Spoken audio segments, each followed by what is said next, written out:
When Elena Carter stepped onto that rain-soaked Manhattan crosswalk, she thought she'd escaped her past. But the black convoy that screeched to a halt against the red light shattered that illusion in seconds. Victor Romano, the ruthless crime boss who once owned her heart and nearly destroyed her soul, emerged from the SUV, his dark eyes locking onto hers across 4 lanes of traffic.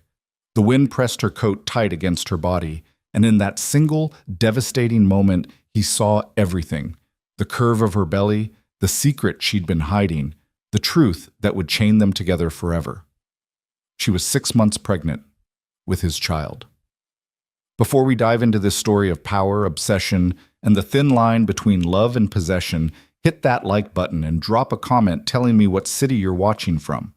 I want to see how far this story travels. Now, let's begin where everything fell apart and where it might just come back together.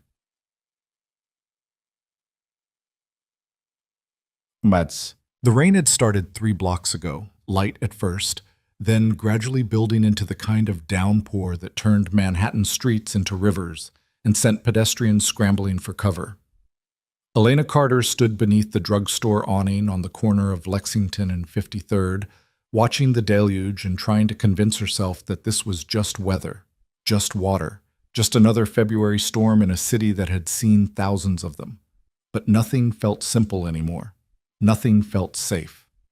She adjusted the grocery bag in her arms, conscious of the way it partially obscured her midsection, a habit she'd developed over the past month as her body had begun to betray her secret. At 24 weeks, she could no longer pretend the changes were subtle. The pharmacist inside had noticed, his eyes dropping briefly to her belly, before offering her a kind smile as he handed over the prenatal vitamins.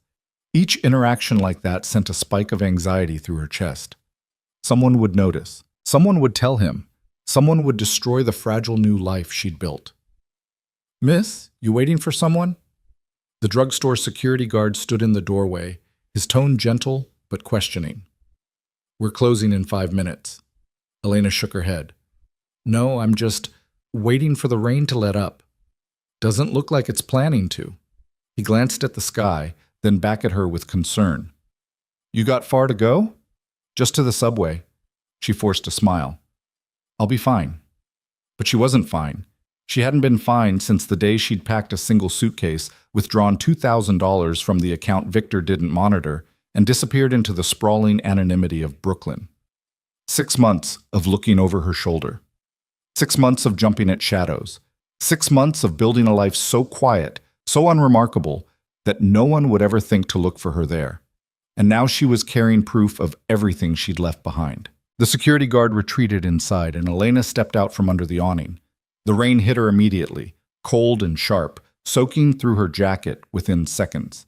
She pulled her coat tighter, a useless gesture that only emphasized what she was trying to hide, and started across Lexington toward the subway entrance.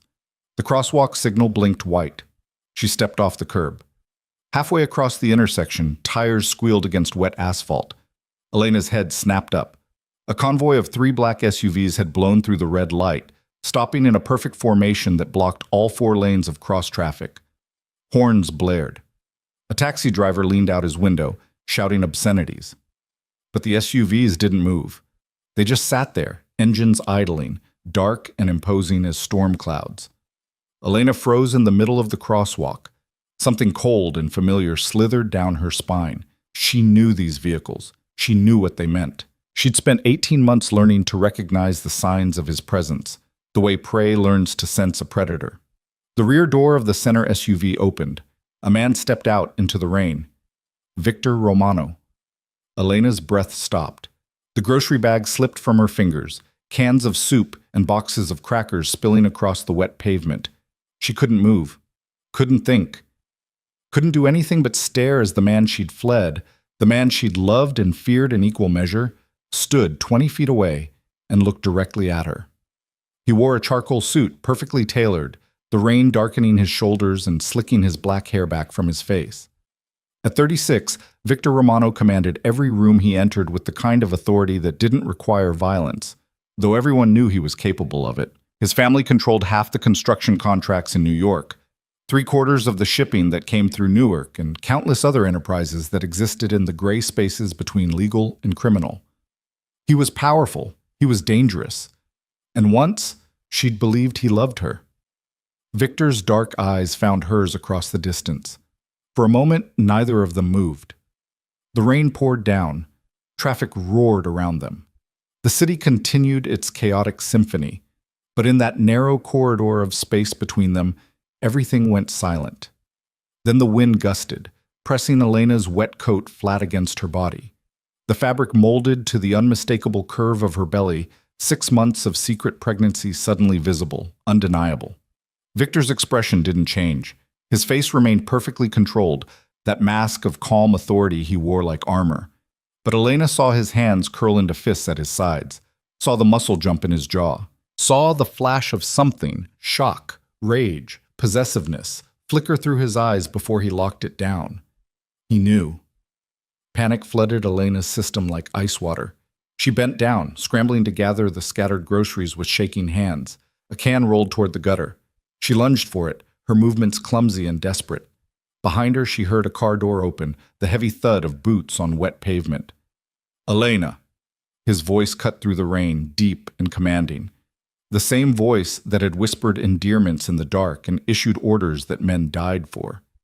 Hearing it again after 6 months sent a visceral shock through her entire body.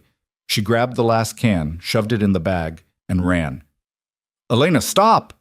But she was already sprinting toward the opposite sidewalk, her coat flapping behind her, the grocery bag clutched against her chest.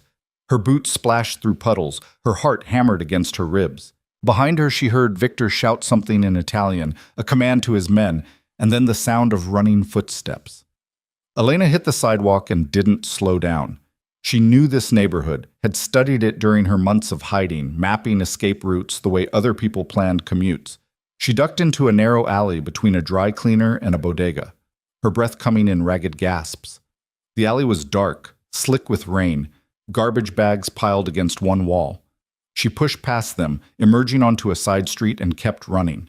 A black SUV screeched around the corner ahead of her. Elena skidded to a stop, reversed direction, and plunged into the stream of pedestrians on the main avenue. She used the crowd as cover, moving fast but trying not to draw attention, just another person hurrying through the rain. At the next intersection, she spotted the green globe of a subway entrance and made for it, taking the stairs down 2 at a time. The underground station was crowded with commuters escaping the storm. Elena wove between them, digging in her pocket for her MetroCard. Her hands were shaking so badly she could barely swipe it. The turnstile clicked. She pushed through and ran for the platform just as a downtown express train pulled in. The doors opened.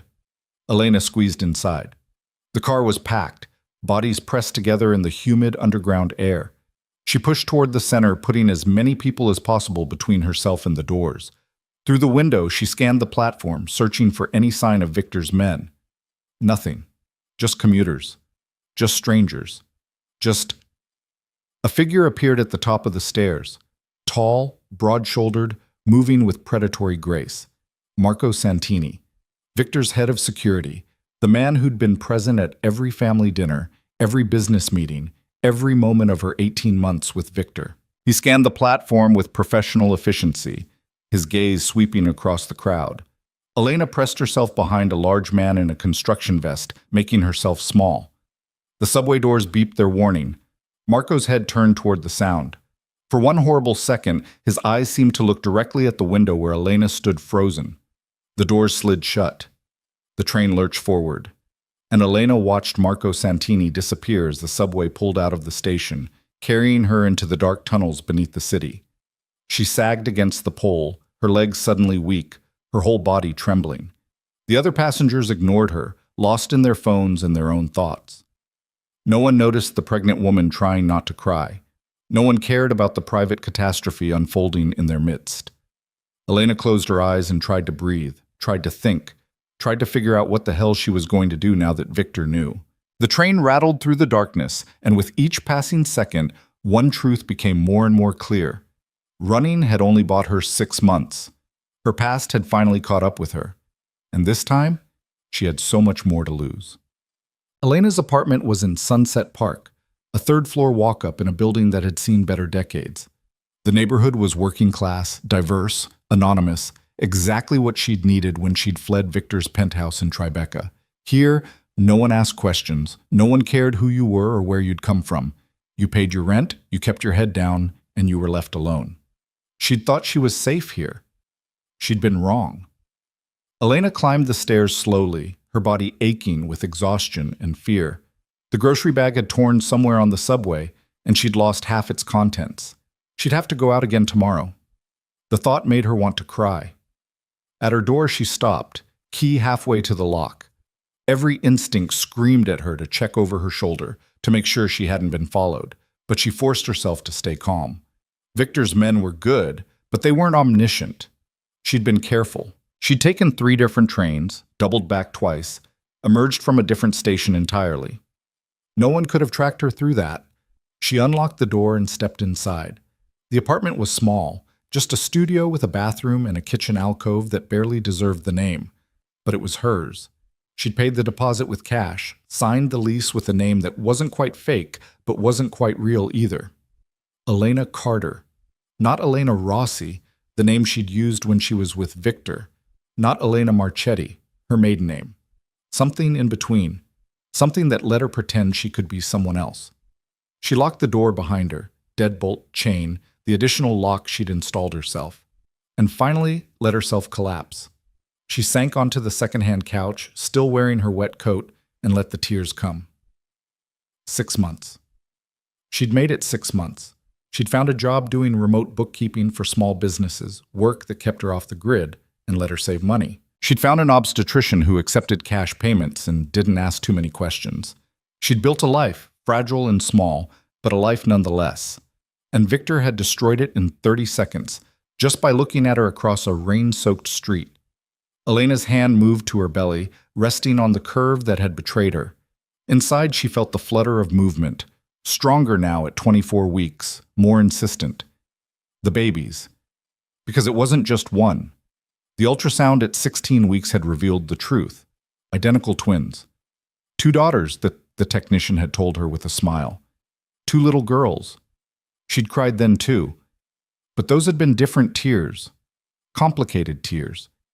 She'd left Victor because staying had been slowly killing her, because his world was built on violence and control, because she'd needed to breathe and he'd been suffocating her. But she'd also left carrying pieces of him inside her, literal parts of their shared past that she couldn't escape no matter how far she ran. And now he knew.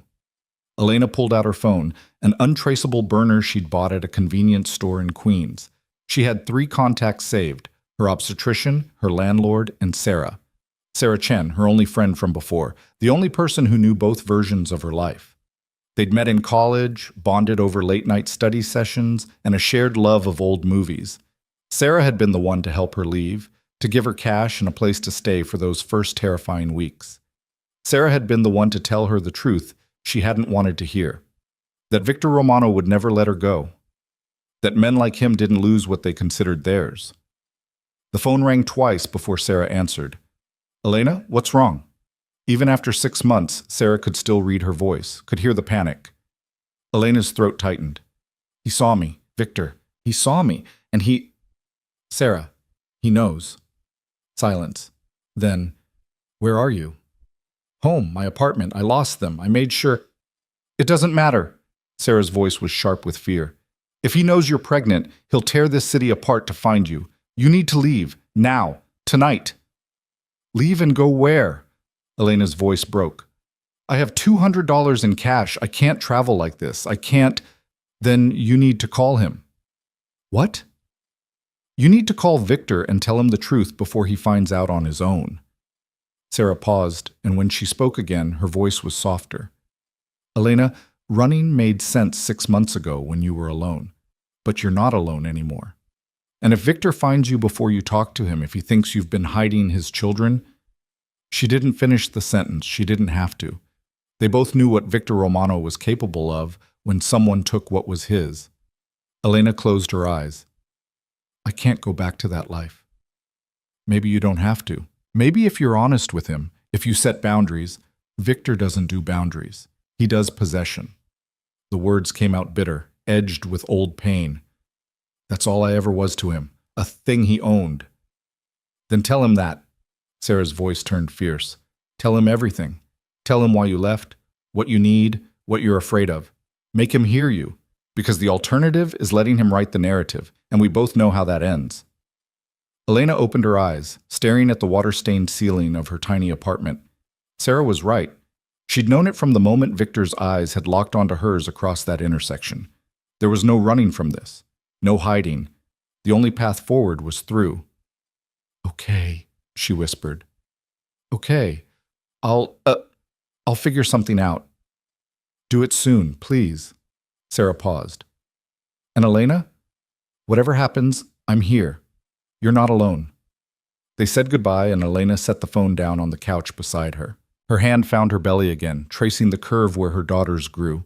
She thought about the man she'd fallen in love with 3 years ago, the one who'd made her laugh, who'd shown her a world of art galleries and private concerts, who'd looked at her like she was the only thing in the universe that mattered. Then she thought about the man that version of Victor had become. Or maybe the man he'd always been underneath. The one whose business associates disappeared. The one whose anger was a physical force. The one who'd loved her like a hurricane, all-consuming and destructive, beautiful and terrifying in equal measure. Which Victor would she get if she reached out to him? Which version of the man she'd loved and fled would show up at her door?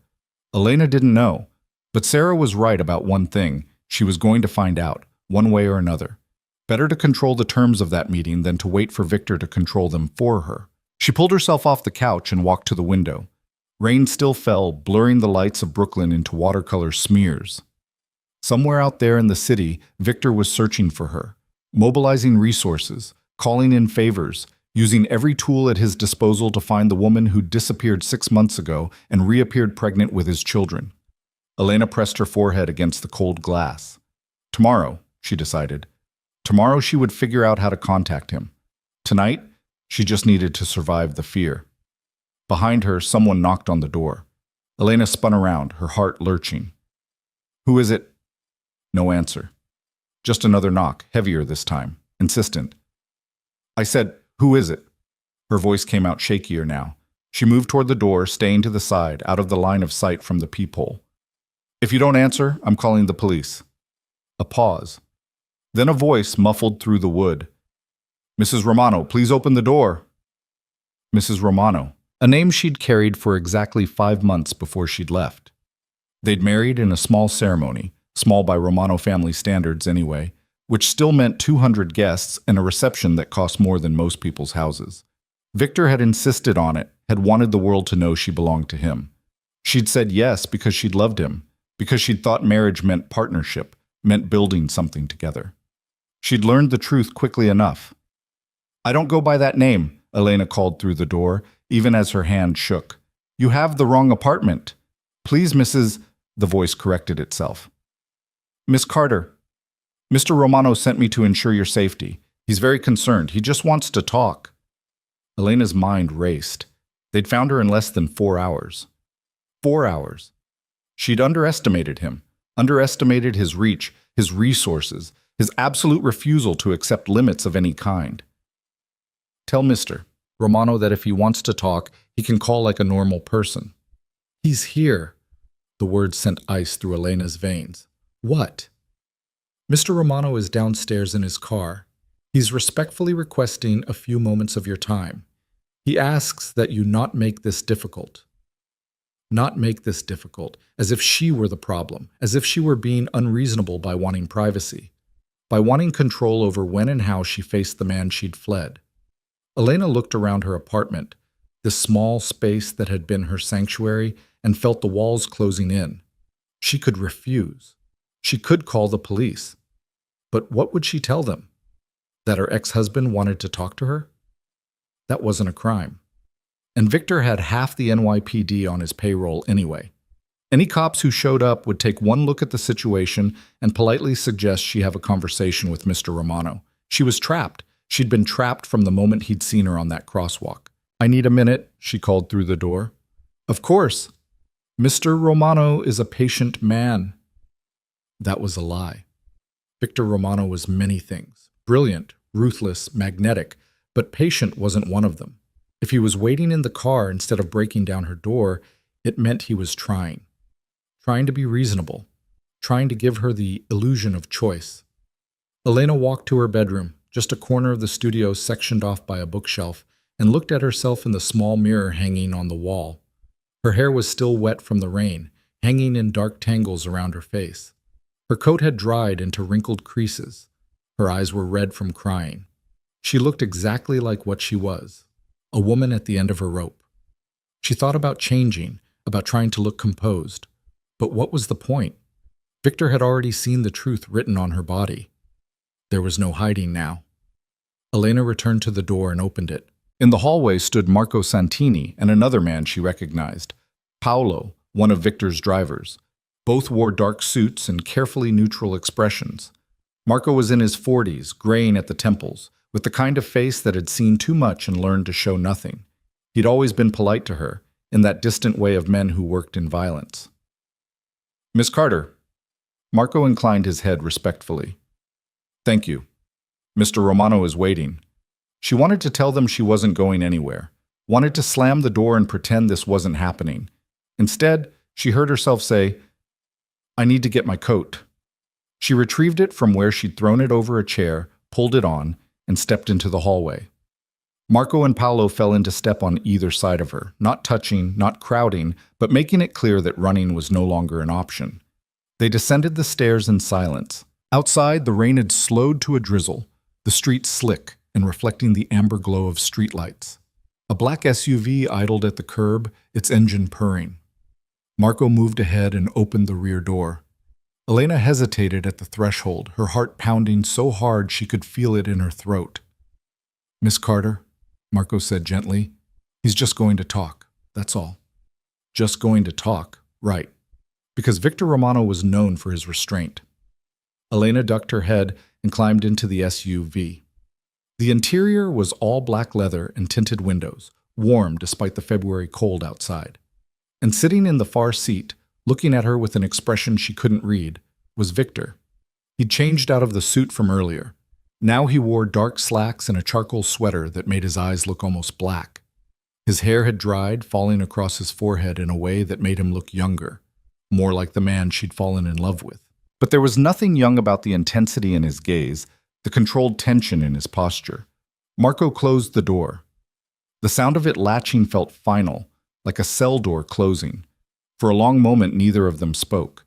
The silence stretched out, heavy with everything unsaid, everything broken between them. Elena pressed herself against the door, maintaining as much distance as the space allowed. Her hand instinctively moved to her belly, protective. Victor's eyes tracked the movement. His jaw tightened. When he finally spoke, his voice was rough, barely controlled. "How far along?" Elena's throat felt like sandpaper. 24 weeks. 6 months. He did the math quickly, his expression darkening. "You were pregnant when you left." "I didn't know then." The words came out defensive. "I found out 2 weeks later." "And you didn't think I deserved to know?" "I didn't think a lot of things, Victor."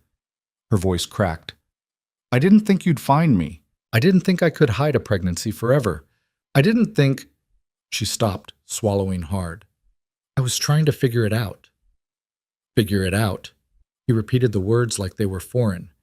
"You were going to figure out what to do about my child without telling me I had a child?" "Children." The word slipped out before she could stop it. "Twins. Girls." The impact of that statement was visible. Victor's face went through a series of expressions: shock, wonder, something that looked almost like pain, before settling back into that controlled mask. But his hands, resting on his knees, curled into fists. "Twins," he said, his voice barely above a whisper. "Daughters." Elena watched him wrestle with the information, saw the wheels turning behind his eyes.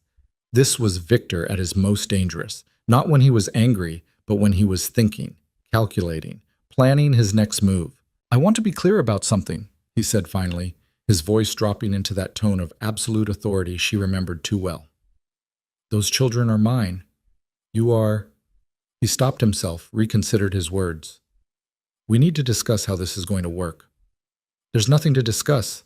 Elena forced steel into her voice. even though her whole body was shaking. I left for a reason, Victor. Your world, your life. It's not safe for children. It's not safe for me. My world? His eyes flashed. 6 months ago, you lived in my world just fine. You didn't seem to mind the safety, the comfort, the life I provided. I minded being a prisoner. The words burst out of her, carried on 6 months of suppressed anger and fear. I minded being watched every second. I minded having my every decision controlled. I minded being treated like a possession instead of a person. I protected you. You suffocated me. The explosion of her voice seemed to fill the SUV. Victor stared at her, and for a moment she saw something like hurt cross his face. Then it was gone, replaced by cold fury. I loved you, he said, each word precise and cutting. Everything I did was because I loved you.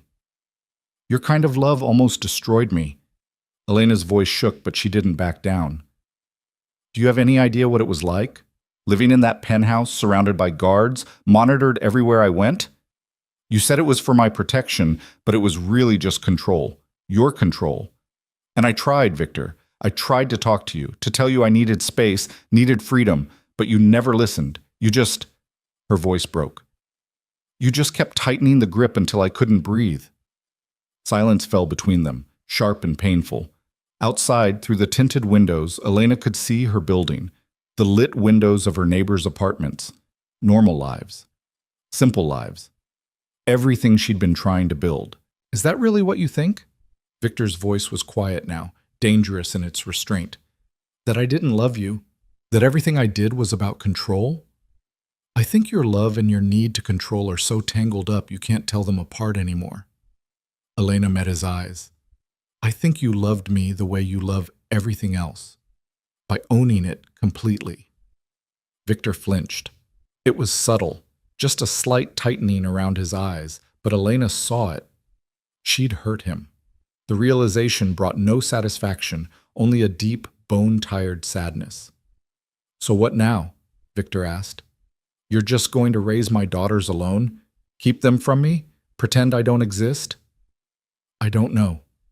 Elena's hand moved to her belly again, to the place where their children grew. I don't know what I'm going to do, Victor.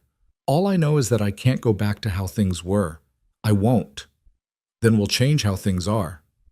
He leaned forward, his intensity sharpening. Elena, I'm not going to pretend the last 6 months didn't happen. I'm not going to pretend I don't know what you think of me. But those are my children, mine, and I will be part of their lives. The only question is whether we do this the easy way or the hard way. Is that a threat? It's a fact. His voice was granite. You know what I'm capable of. You know the resources I have. I could take you to court. I could tie you up in legal battles for years. I could make your life very, very difficult. He paused, and when he spoke again, his voice softened just slightly. Or we could find a way to work together. For them. Elena stared at him, at the man she'd loved and feared, and felt the trap closing around her. He was right, and they both knew it. Victor Romano didn't make idle threats. If she fought him, he would bury her. If she ran, he would find her. The only option left was negotiation. I want things in writing, she said. Legal agreements, boundaries, rules. Fine. I want my own place. Not with you. Not controlled by you. His jaw tightened, but he nodded. Acceptable. I want to be part of decisions about their lives. Real partnership, Victor. Not you dictating and me obeying. Agreed. The word came out strained, like it physically hurt him to say it. And I want... Elena hesitated, trying to find words for the thing she needed most. I want to be able to leave. If things get bad again, if you start trying to control me again, I want the freedom to walk away. And I want you to promise you won't stop me. That request hung in the air between them. Victor's face was unreadable, but she could see the war happening behind his eyes. Everything in him, every possessive instinct, every need for control fought against giving her that freedom. Finally, he spoke. I can't promise that. Then we have a problem. Elena? No. She cut him off, her voice firm, despite the tears threatening to spill. You say you've changed. You say we can work together? Then prove it. Give me what I'm asking for. Let me have agency over my own life. The silence stretched out. Through the windshield, Elena could see Marco and Paolo standing a discreet distance away, giving them privacy while remaining close enough to respond if needed. The rain had picked up again, tapping against the roof of the SUV like impatient fingers. "I'll try," Victor said finally. "That's the best I can offer. I'll try to respect your boundaries. I'll try to give you freedom, but I can't promise I won't fight to keep you if you try to leave again. I can't promise I won't do everything in my power to make you stay." It wasn't what she'd asked for. It wasn't enough. But looking at Victor's face, at the raw honesty there, Elena realized it might be all he was capable of giving. He was a man built on control, on power, on the absolute conviction that he could bend the world to his will. Asking him to simply let her go was like asking him to stop breathing. "Then I'll try too," she whispered. "I'll try to trust you, to believe you can change. But Victor, if you start down that same path, if you start trying to cage me again, you'll leave." He finished the sentence for her. "I know. And you should know that I'll come after you, not because I want to control you, but because I—" He stopped, swallowed. "Because the thought of losing you again almost killed me the first time." The confession hung between them, raw and painful. Elena wanted to reach for him, to comfort the hurt she heard in his voice, but she couldn't. Not yet. Maybe not ever. Too much damage had been done. Too much trust had been broken. "We should get you home," Victor said, his voice returning to that careful neutrality. "It's late. You need to rest." "I am home." Elena gestured toward her building. "This is where I live." Victor glanced at the structure, taking in the weathered brick, the flickering light in the entranceway, the general air of managed decay. His expression said everything about what he thought of his children growing up in a place like this. "We'll talk tomorrow," he said, "about living arrangements, medical care, everything. I'll have my lawyer draw up an agreement, something that protects both of us." Elena nodded, suddenly exhausted. The adrenaline that had been keeping her upright was draining away, leaving her hollow and shaking. "Okay, tomorrow." She reached for the door handle, but Victor's voice stopped her. "Elena." She turned back. In the dim light of the SUV, his face was all shadows and angles, beautiful and harsh in equal measure. The face that had haunted her dreams for 6 months. "I know you don't believe me," he said quietly, "but I am glad you're safe. Both of you. All of you." His eyes dropped to her belly, then back to her face. "Whatever happens next, whatever we become to each other, I need you to know that." Elena's throat tightened. She couldn't speak, couldn't trust her voice not to break, so she just nodded and pushed open the door, stepping out into the cold February drizzle. Marco appeared immediately with an umbrella, walking her to the building entrance. "Mr. Romano has asked me to post men nearby," he said as they reached the door. "For your safety. I don't need guards. With respect, Miss Carter, you're carrying the Romano heirs. You absolutely need guards." His voice was kind but firm. "They'll be discreet. You won't even know they're there." It was starting already, the protection that felt like control, the safety that felt like imprisonment. Elena wanted to argue, to refuse, but she was too tired and too scared to fight this battle tonight. Tomorrow. She would draw her lines in the sand tomorrow.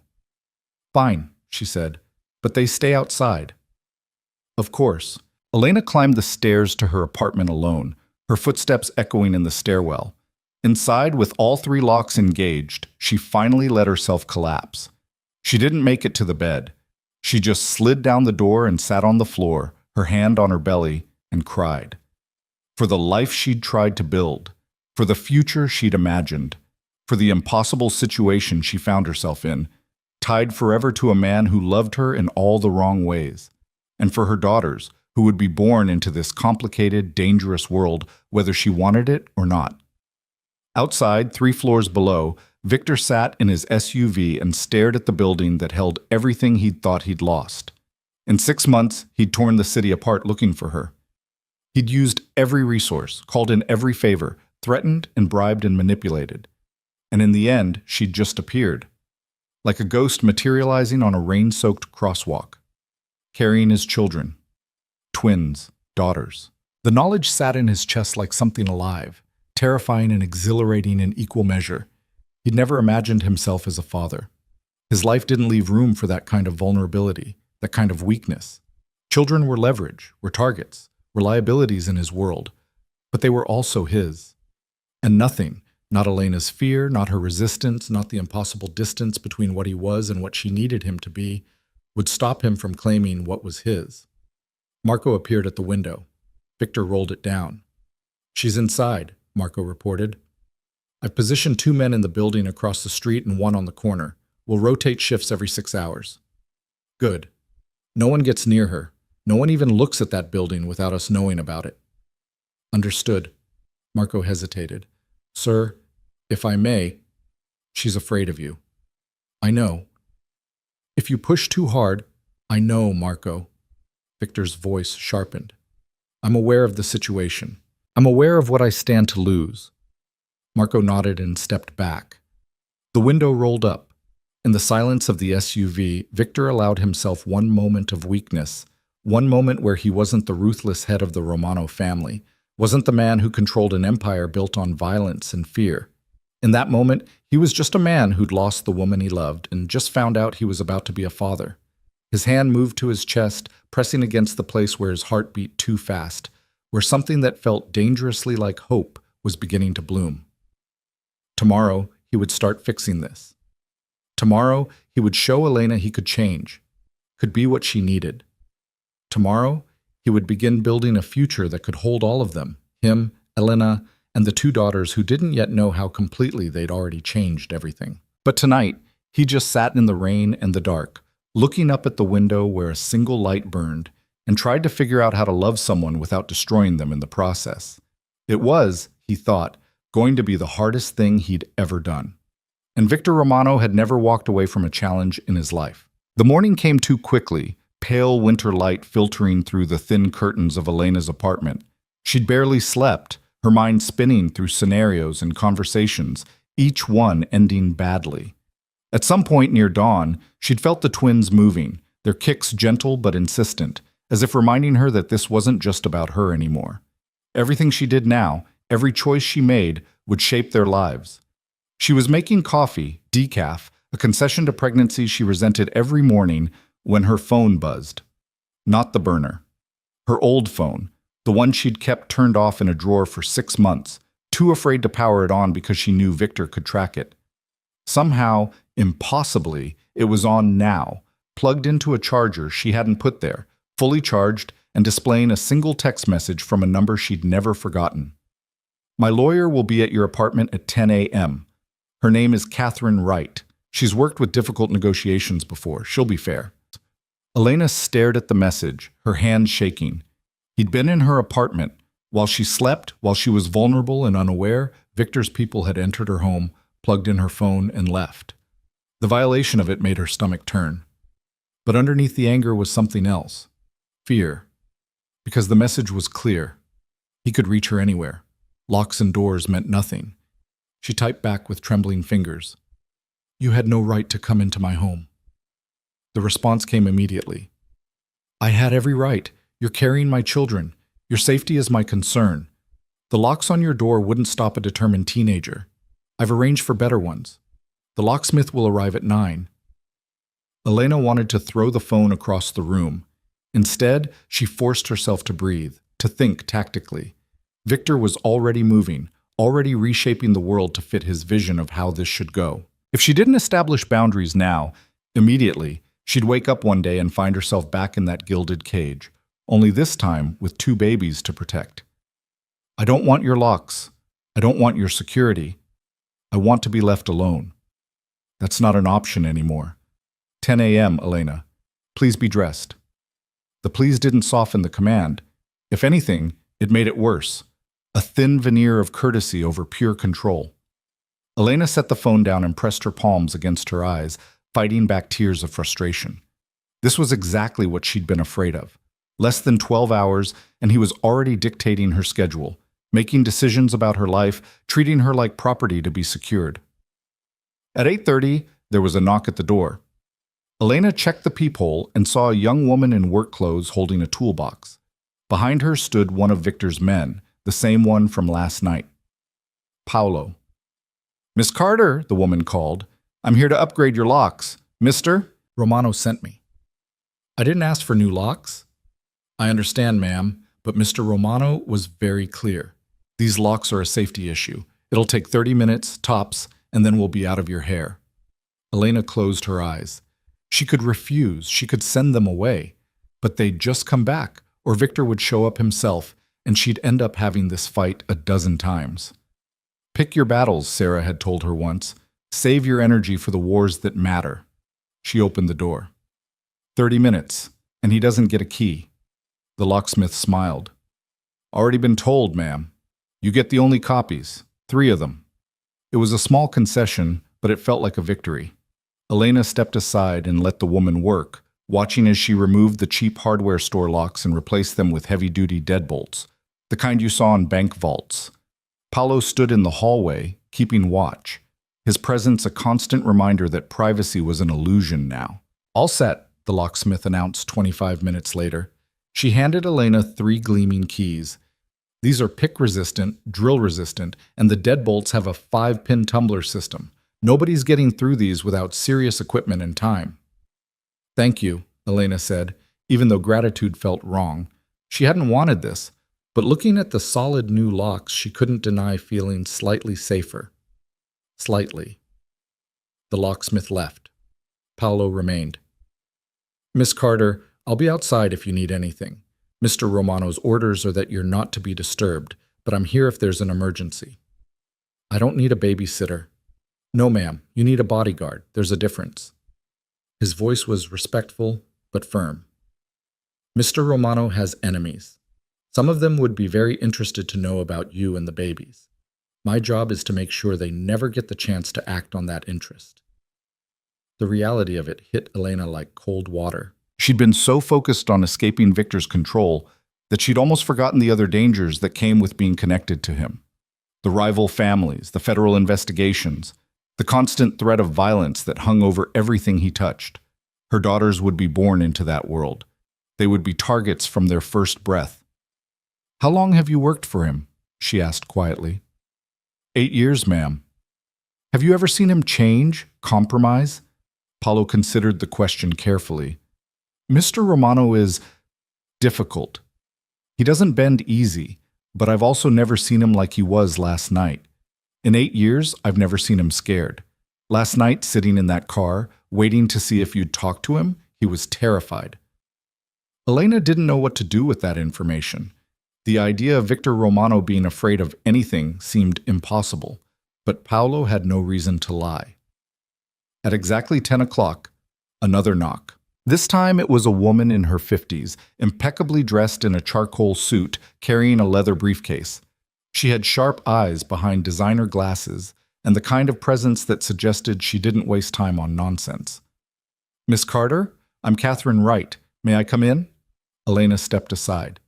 Catherine entered, taking in the small apartment with a quick, assessing glance that revealed nothing of her thoughts.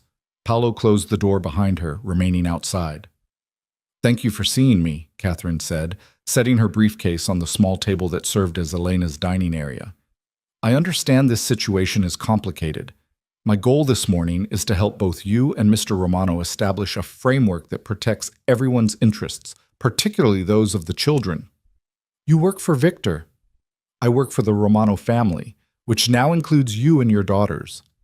Catherine's voice was crisp but not unkind. My job is to ensure legal protections are in place. That benefits you as much as it benefits Mr. Romano. Elena sat down across from her, wary. What kind of protections? Catherine opened her briefcase and withdrew a thick folder. Let's start with the basics. Prenatal care. Mr. Romano is concerned about the quality of medical attention you're receiving. He'd like to arrange for you to see Dr. Sarah Chen at Mount Sinai. She's one of the best maternal-fetal medicine specialists in the country. I already have a doctor. I'm sure you do, but given that you're carrying twins, and given the resources available through the Romano family, wouldn't you want access to the absolute best care? Catherine pulled out a document. This is Dr. Chen's credentials. She's handled numerous high-risk pregnancies. She's also very discreet. Elena looked at the paperwork. The credentials were impressive. And if she was honest with herself, the small clinic in Queens where she'd been going was fine for basic care, but probably not equipped for complications. Twin pregnancies were automatically considered high risk. If I agree to see this doctor, I want to be clear that it's my choice, not Victor's order. Absolutely. You have complete autonomy over your medical decisions. Catherine made a note. Next item. Living arrangements. Mr. Romano understands you want to maintain your own residence. However, he's concerned about the safety and appropriateness of this location. He's prepared to offer several alternatives. I'm not moving into his penthouse. No one's suggesting that. But Miss Carter, this building has no security. It's in a neighborhood with a significant crime rate, and frankly, the conditions aren't suitable for raising children. Catherine pulled out another set of documents. These are 3 properties Mr. Romano owns in Brooklyn. Townhouses, all in safe neighborhoods, all with security systems. You would have complete independence, but the protection you and the babies need. Elena looked through the listings. The properties were beautiful, restored brownstones in Park Slope and Brooklyn Heights, the kind of places she'd fantasized about when she was with Victor, but never imagined she'd actually live in. Not like this. Not as a transaction. What's the catch? No catch. You would live there rent-free. Mr. Romano would cover all expenses. In exchange, you agree to reasonable security measures, and you allow him regular access to visit the children once they're born. Define reasonable. Catherine met her eyes. 1 guard posted outside. Security system monitored by his team. You come and go as you please, but someone always knows where you are. For safety, not surveillance. That sounds a lot like surveillance. It sounds like protection. Catherine's voice sharpened slightly. Miss Carter, I'm going to be blunt. You're carrying the heirs to a crime family. Whether you like it or not, that makes you a target. Victor Romano has been building his empire for 15 years, and in that time he's made enemies. Powerful enemies. People who would love nothing more than to hurt him by hurting what he loves. That's not paranoia. That's reality. Elena's hand moved to her belly, protective. She hated that Catherine was right. Hated that the simple act of loving Victor, of being loved by him, had put a target on her back and on her daughter's backs before they were even born. I need time to think about the housing. Of course. There's no rush on that decision. Catherine moved to the next document. Now, let's discuss custody arrangements. They're not even born yet. Which is exactly the right time to establish clear expectations. Mr. Romano wants to be an active father. He wants time with his daughters, regular visitation, involvement in major decisions about their upbringing. In exchange, he's willing to provide substantial financial support, not just child support, but education funds, trust funds, anything the children might need. I don't want his money. Catherine raised an eyebrow. Miss Carter, you're currently living in a studio apartment doing freelance bookkeeping. I'm not judging your choices, but raising 1 child is expensive. Raising 2 is exponentially more so. Mr. Romano's offer ensures your daughters never want for anything. I can provide for my children. Can you provide private security, top-tier education, medical care that costs more per month than most people's salaries? Catherine leaned forward. I admire your independence, I do. But pride is expensive, and your daughters will be the ones who pay the price. The words stung because they were true. Elena had been so focused on escaping Victor's control that she hadn't fully processed the financial reality of raising twins alone in one of the most expensive cities in the world. Her freelance work paid enough to keep her fed and housed, barely. It wouldn't stretch to cover childcare, medical bills, everything 2 babies would need. What does he want in exchange? Joint legal custody, decisions about education, medical care, religious upbringing, you make them together. He gets regular visitation, increasing as the children get older. Holidays are split, and you agree not to relocate more than 100 miles from New York without his consent. That last part is him controlling where I live. That last part is him ensuring he can be a father to his children. Catherine's voice softened. Miss Carter, I've been doing family law for 26 years. I've seen every variation of custody battle, every nightmare scenario. This is one of the most reasonable agreements I've seen from a man with Mr. Romano's resources. He could tie you up in court for years. He could make your life hell. Instead, he's offering compromise. Elena stared at the documents spread across her table, her small life being reorganized into legal terms and conditions. Part of her wanted to refuse everything, to tell Catherine and Victor and all of it to go to hell. But another part, the part that felt her daughters moving inside her, the part that remembered Paolo's words about Victor being scared, wondered if maybe this was what compromise looked like. Imperfect, uncomfortable, but possible. "I want changes," she said finally. "To the custody agreement. I want final say on medical decisions. I want the right to relocate if I have legitimate safety concerns. And I want it in writing that he can't use his resources to manipulate or control me." Catherine smiled. It was a small smile, but genuine. "Those are all reasonable requests. I'll draft an amendment. Is there anything else?" "Yes. I want therapy. For both of us. If we're going to co-parent, if we're going to be in each other's lives, we need help learning how to communicate without destroying each other." "I'll add that to the agreement." Catherine made notes. "Mr. Romano may resist that particular clause." "Then he doesn't get what he wants." Elena's voice was firm. "That's non-negotiable." They spent the next hour going through details, line by line, Elena questioning everything, Catherine explaining the legal implications. By the time they finished, Elena's head was throbbing and she was exhausted, but she also felt something she hadn't felt in months, a sense of agency. She was negotiating. She was setting terms. She wasn't just a victim of Victor's will. Catherine packed up her documents. "I'll have a revised agreement drafted by tomorrow. Once you've reviewed it and approved the changes, we can schedule a formal signing. In the meantime, I'd recommend you think seriously about the housing situation. This apartment really isn't suitable." "I'll think about it." "Good." Catherine paused at the door. "Miss Carter, for what it's worth, I think you're being very brave. It takes strength to stand up to a man like Victor Romano. Most people just fold." "I tried folding," Elena said quietly. "It almost killed me." After Catherine left, Elena sat alone in her apartment, staring at the business card the lawyer had left behind. Through the window, she could see Paolo's replacement, a different guard, younger, standing on the corner with the studied casualness of someone trying not to look like they were watching her building. Her phone buzzed. "Victor."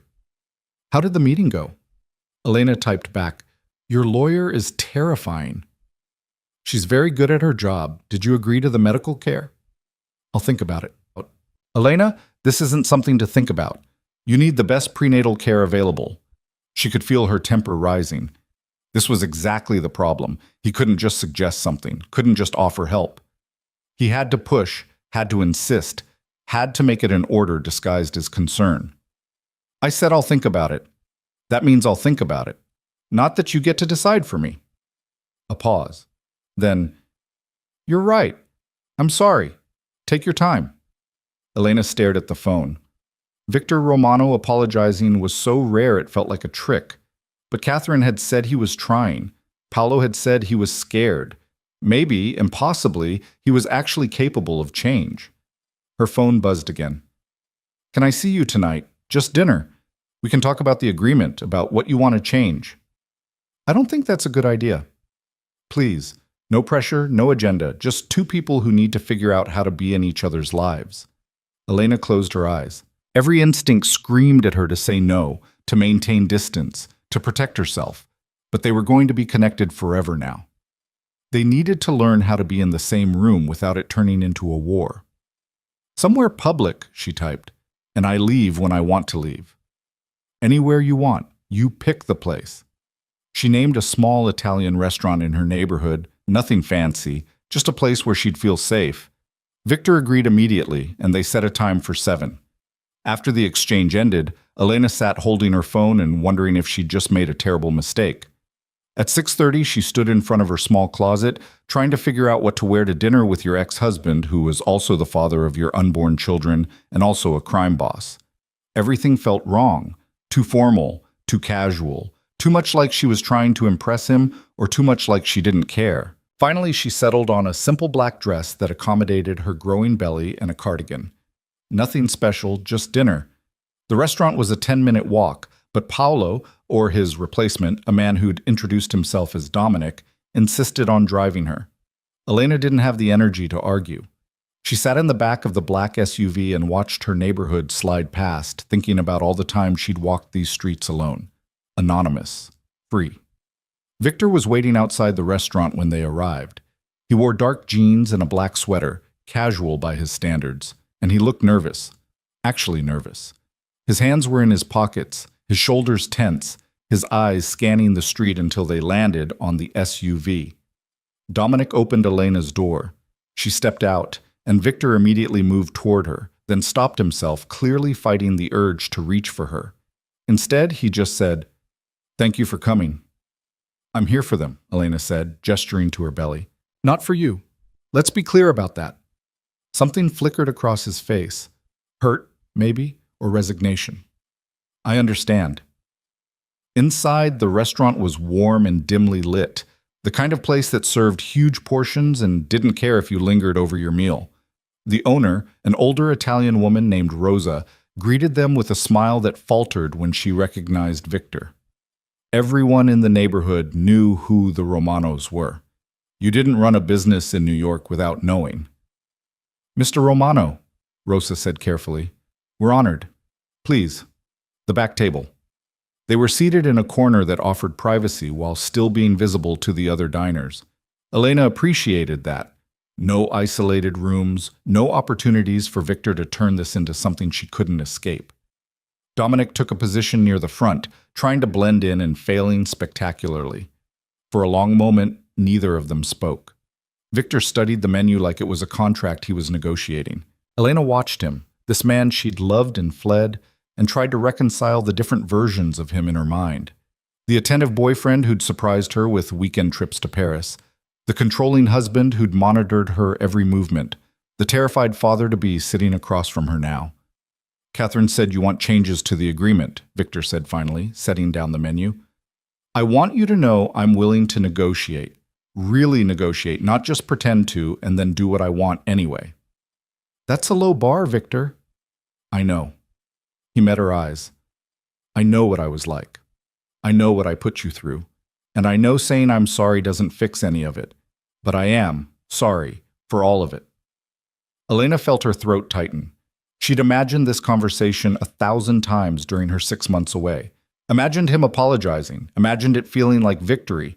But sitting here now, seeing the genuine regret in his face, it just felt sad. Sad for what they'd destroyed, for what they'd been and could never be again. "Why?" she asked. "Why did you do it? Why did you have to control everything?" Victor was quiet for a long time. When he spoke, his voice was low, almost inaudible. "My father died when I was 15. Someone planted a bomb in his car. I watched the whole thing. I was supposed to be in that car with him, but I'd forgotten something and run back inside. I saw the explosion from the window." Elena's hand moved to her mouth. She'd known Victor's father had died, but she'd never known the details. He'd never talked about it. "After that, my uncle took over the family business. He was cruel, paranoid. He saw threats everywhere. And half the time he was right. People died. People I knew. People I cared about. And I learned that the only way to survive in this world was to control everything, to never let your guard down, to never trust that anything was safe unless you'd personally made it safe." Victor's hands clenched on the table. "When I met you, when I fell in love with you, it terrified me. Because you were this thing I couldn't control, this variable I couldn't account for. And instead of letting you be free, instead of trusting that you'd stay because you wanted to, I tried to lock you down, make you safe by making you mine. You made me a prisoner. I know. And I told myself it was love, that I was protecting you, but really, I was just trying to control my own fear." He looked up at her. "Elena, I can't promise I won't be scared. I can't promise I won't want to wrap you and our daughters in every protection I can buy. But I'm trying to understand that safety and control aren't the same thing. That loving you means trusting you to make your own choices, even when those choices scare the hell out of me." The waitress appeared and they ordered, more to have something to do with their hands than because either of them was particularly hungry.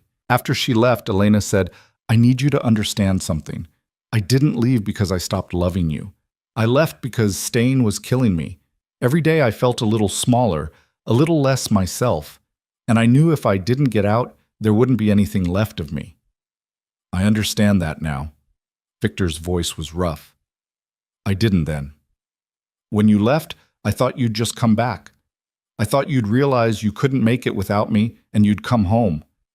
It took me 2 months to accept that you were really gone, and then I spent the next 4 trying to find you so I could, I don't know, make you understand, make you come back, force you to love me again. You can't force love, Victor. No, you can't. He paused. But you can earn it. Maybe. If you're willing to change, to be better than you were. That's what I'm trying to do. Their food arrived. They ate in silence for a while, the weight of confession and history hanging between them. Around them, the restaurant buzzed with normal conversations, normal lives, people who didn't have to negotiate with crime bosses about how to love each other without destruction. Catherine mentioned therapy, Victor said eventually, for both of us. That's non-negotiable. If we're going to do this, if we're going to be co-parents, we need help. I hate therapists. I know, you're going anyway. A small smile tugged at the corner of his mouth. You're different, stronger. I had to be. You taught me that. Elena set down her fork. Victor, I need you to hear this. I will never go back to being that woman who lived in your penthouse and let you make all her decisions. That version of me is gone. If you want to be part of my life, part of our daughters' lives, it has to be on equal terms. Partnership, not ownership. I hear you. He reached across the table, then stopped himself, his hand hovering in the space between them. May I? Elena looked at his hand, at the question in his eyes. Slowly, she reached out and let her fingers brush his. The contact sent electricity through her, muscle memory of intimacy mixed with fear and longing and regret. The townhouse in Park Slope, she said quietly. The one with the garden. I'll take that. For the babies. Victor's fingers tightened on hers. Thank you. Don't thank me. Just prove to me that you can do this, that you can be the man you're claiming to be. I will. I promise. They finished dinner talking about logistics, the doctor's appointment Catherine had mentioned, the timeline for signing the custody agreement, practical matters that felt safer than emotions. By the time they left the restaurant, something had shifted between them. Not forgiveness, not exactly, but maybe the beginning of it. The possibility that 2 broken people could figure out how to exist in each other's orbit without destroying everything they touched. Outside, Dominic was waiting with the SUV. Victor walked Elena to the car, his hand hovering near her lower back but not quite touching, respecting the distance she needed. Can I ask you something? He said as Dominic opened the door. Okay. What are you going to name them? Our daughters. Elena hadn't expected that question. She'd been thinking about names, writing lists late at night, but she hadn't shared them with anyone. I don't know yet. I thought maybe we could decide together, when they're born. The smile that crossed Victor's face was genuine, reaching his eyes. I'd like that. Elena climbed into the SUV, and as Dominic pulled away from the curb, she looked back to see Victor standing on the sidewalk, watching her go. He looked lonely, she thought. Lonely and hopeful and scared. Just like her. Back in her apartment, with the new locks engaged and the guard outside and the weight of the day pressing down on her, Elena lay in bed and felt her daughters moving. Strong kicks now, getting more insistent as they grew. She put her hand on her belly and whispered, Your father is complicated. He's dangerous and controlling, and sometimes I think loving him is the worst decision I ever made. But he's trying, and maybe that's enough. Maybe that's all we can ask for. The babies kicked in response, and Elena closed her eyes. And for the first time in 6 months, she let herself believe that maybe, impossibly, this could work. That maybe Victor could change. That maybe they could build something new from the ruins of what they'd destroyed. It was a fragile hope. But it was hope nonetheless. And right now, that was all she had. The townhouse in Park Slope was everything Elena had dreamed of and everything she'd feared accepting. 3 stories of restored brownstone, with original hardwood floors and crown molding, floor-to-ceiling windows that let in streams of morning light, and a small garden out back where she could already imagine her daughters playing someday. It was beautiful. It was generous. And it came with strings, invisible but undeniable, tying her back to Victor in ways that made her chest tighten every time she walked through the renovated kitchen or stood in the nursery he'd had professionally designed before she'd even agreed to move in. 2 weeks had passed since their dinner at the Italian restaurant. 2 weeks of lawyers and negotiations, of doctor's appointments with the specialist Victor had insisted on, of slowly, carefully learning to exist in each other's presence without the conversations exploding into accusations and old wounds. Doctor. Sarah Chen had confirmed what Elena already suspected. The twin pregnancy was high risk, her blood pressure creeping upward in ways that concerned everyone. Bed rest wasn't ordered yet, but it was hovering as a possibility. Another way her body was betraying her desire for independence. She'd signed the custody agreement 3 days ago, sitting in Catherine Wright's office with Victor across the table, both of them treating it like the treaty it was. Joint legal custody. Generous financial support that Elena had stopped pretending she didn't desperately need. Visitation rights that felt reasonable on paper but filled her with anxiety in practice. And the therapy clause, which Victor had agreed to with visible reluctance, his jaw tight as he signed his name. Their first session was scheduled for tomorrow. Elena was dreading it. Now she stood in the nursery, surrounded by boxes she was supposed to be unpacking, and tried to make this feel like home. 2 cribs, white and pristine, already assembled. A changing table stocked with diapers and supplies she hadn't bought. A rocking chair positioned near the window, comfortable and inviting. Everything perfect. Everything chosen without her input, appearing like magic while she'd been at a prenatal appointment. Her phone buzzed. Victor. How's the unpacking going? Elena looked around at the chaos of half-opened boxes, at her meager possessions trying to fill a space 3 times the size of her old apartment. Slowly. Do you need help? I can send people. No, I need to do this myself. She paused, then added, but thank you for asking instead of just doing it. I'm learning. There was a smile in his voice. There's a security briefing at 3 p.m. Marco will go over the house systems with you. Please don't skip it. I wasn't planning to. Good. And Elena? His tone shifted, became more serious. I know this is hard. I know accepting help feels like giving up control. But you're not alone in this. I want you to remember that. After they hung up, Elena sat in the rocking chair and closed her eyes. The house was quiet, insulated from the street noise in a way her old apartment never had been. Through the walls, she could hear nothing. No neighbors arguing, no footsteps overhead, no sirens passing outside. Just silence and the sound of her own breathing and the flutter of movement in her belly. She was 28 weeks now. The babies were growing faster, their kicks stronger, their presence impossible to ignore. Sometimes, late at night, she'd lie awake and feel them moving and wonder what kind of world she was bringing them into. A world where their father was Victor Romano. A world where armed guards were a necessity, not paranoia. A world where violence lurked at the edges of every beautiful thing. At 3 o'clock, Marco arrived with another man Elena didn't recognize, both of them carrying tablets and looking professional. Marco had been nothing but respectful since that night on the crosswalk, his manner courteous but distant, treating her like the job she essentially was, a principal to be protected. Miss Carter, Marco said, nodding. This is James Reeves. He's going to walk you through the security system while I cover protocols. For the next hour, they showed her everything.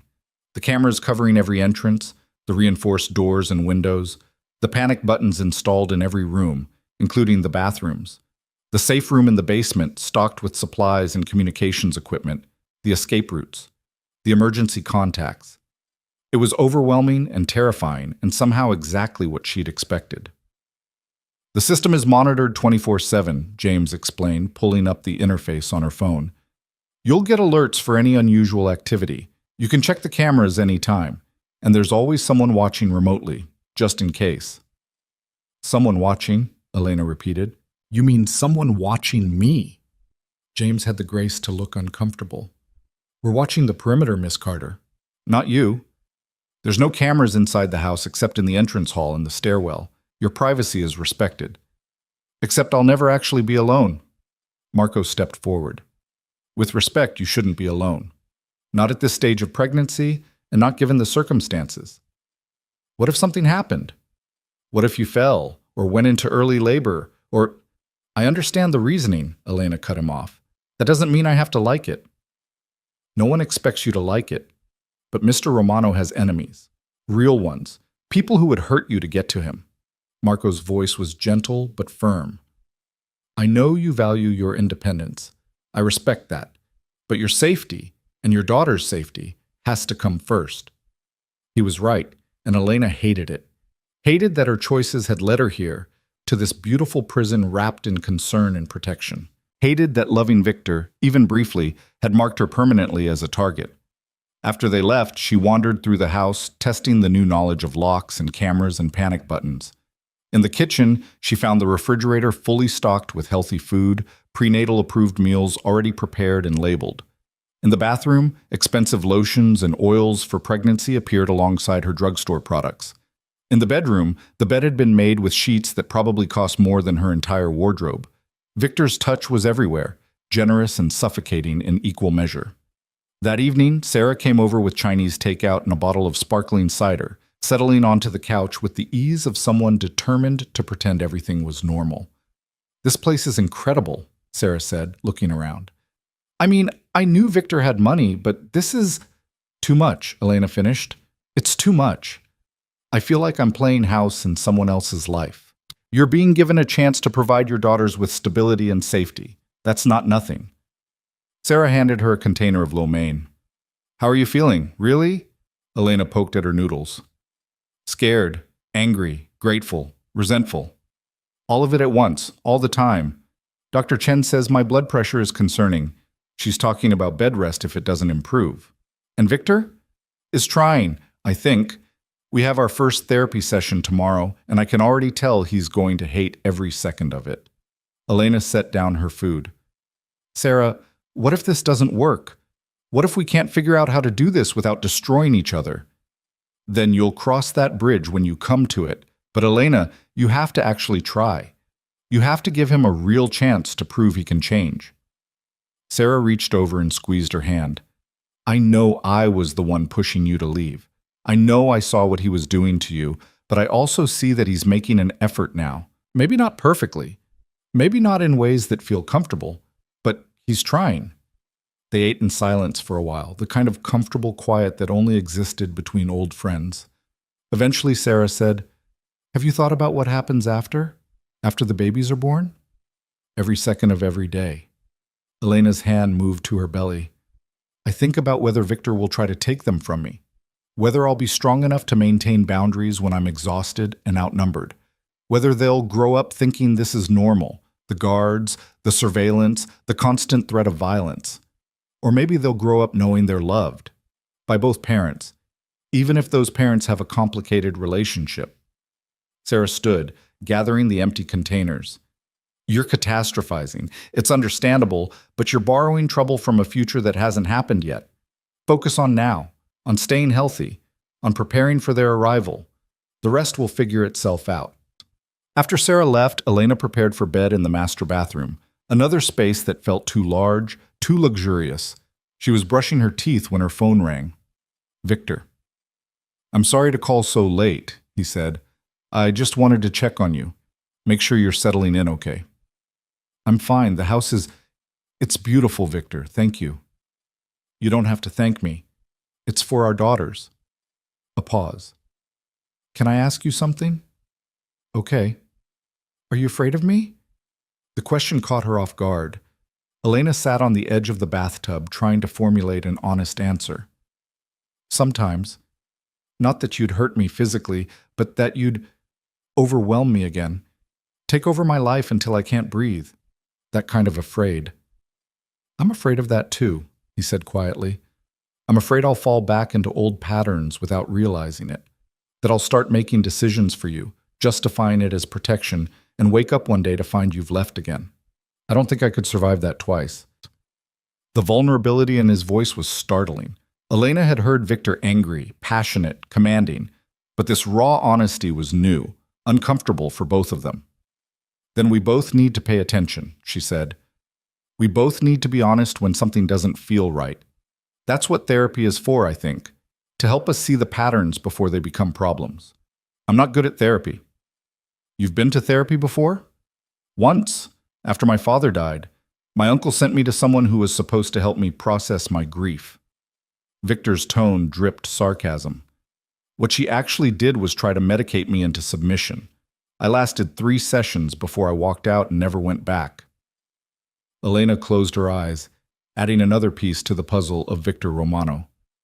This will be different. We're choosing this, both of us. And if the therapist isn't right, we'll find another one. Okay. He sounded doubtful but willing. I should let you sleep. Dr. Chen said you need more rest. Good night, Victor. Good night, Elena. And I'm glad you're safe. In the house, I sleep better knowing you're protected. After he hung up, Elena sat in the quiet bathroom and let herself admit something she'd been avoiding. She slept better too. The new locks, the security system, the guards outside. As much as she resented the loss of privacy, there was a part of her that felt safer, that could exhale slightly, knowing that if something happened, help was seconds away. It was a complicated relief, but relief nonetheless. The next morning brought her first appointment with Dr. Reina Martinez, the therapist Catherine had recommended. The office was in a discreet building in Manhattan, the kind of place where patient confidentiality was taken seriously and discretion was built into the architecture. Victor was already in the waiting room when Elena arrived, his leg bouncing with nervous energy, his expression guarded. You came, Elena said, surprised despite herself. I said I would. He stood as she approached. I don't break my promises to you. They were called back together, entering a warm office filled with plants and comfortable furniture that seemed designed to put people at ease. Dr. Martinez was younger than Elena expected, maybe early 40s, with kind eyes and a calm demeanor that suggested she'd heard every variation of human dysfunction and wasn't shocked by any of it. Thank you both for coming, she said, gesturing to a couch. I understand this is court-ordered? It's agreement-ordered, Victor corrected. We're here voluntarily. Voluntarily under duress, Elena added. I insisted on it as part of our custody negotiation. Dr. Martinez smiled. Honesty, good. That's what we need here. Let me explain how this works. My job isn't to take sides or to fix your relationship. My job is to help you communicate effectively, especially as co-parents. You don't have to like each other. You don't have to be together. But you do need to be able to talk about your children without it becoming a war. For the next hour, Dr. Martinez asked questions, gently probing the history of their relationship, how they met, how they fell in love, what went wrong. Victor was tense throughout, his answers clipped and defensive. Elena found herself doing most of the talking, years of suppressed feelings pouring out in a rush. He made every decision, Elena explained. What I wore to events, who I could see, where I could go. He'd say it was for my safety, that his world was dangerous, but really, it was just control. And you felt trapped, Dr. Martinez said. I felt like I was disappearing, like I was becoming this doll version of myself that existed just to be what he needed. Dr. Martinez turned to Victor. Is that how you saw it? That you were controlling her? Victor's hands clenched on his knees. I saw threats everywhere. My world is dangerous. People die. And Elena, she was so innocent, so unaware of what could happen. I thought if I could just keep her close, keep her safe, nothing bad would touch her. So you loved her by limiting her. I loved her by protecting her. His voice rose slightly. Is it controlling to not want the woman you love kidnapped, killed, used as leverage? It's controlling when you don't give her a choice in how that protection looks, Dr. Martinez said calmly. Victor, help me understand something.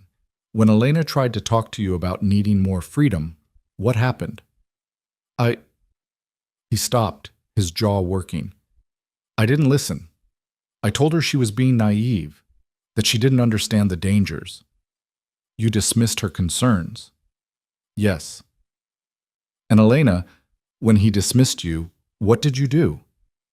I stopped trying to talk to him. I just pulled away, started planning my escape. Elena's voice shook. I should have tried harder to make him understand, should have been more direct. Or Victor should have listened the first time you spoke. Dr. Martinez looked between them. Here's what I'm hearing. Victor, you respond to fear with control. Elena, you respond to control by withdrawing. These are incompatible coping mechanisms. If we don't address them, you're going to repeat this cycle with your daughters in the middle of it." The bluntness of the statement landed like a physical blow. Victor flinched. Elena felt tears prick her eyes. "So what do we do?"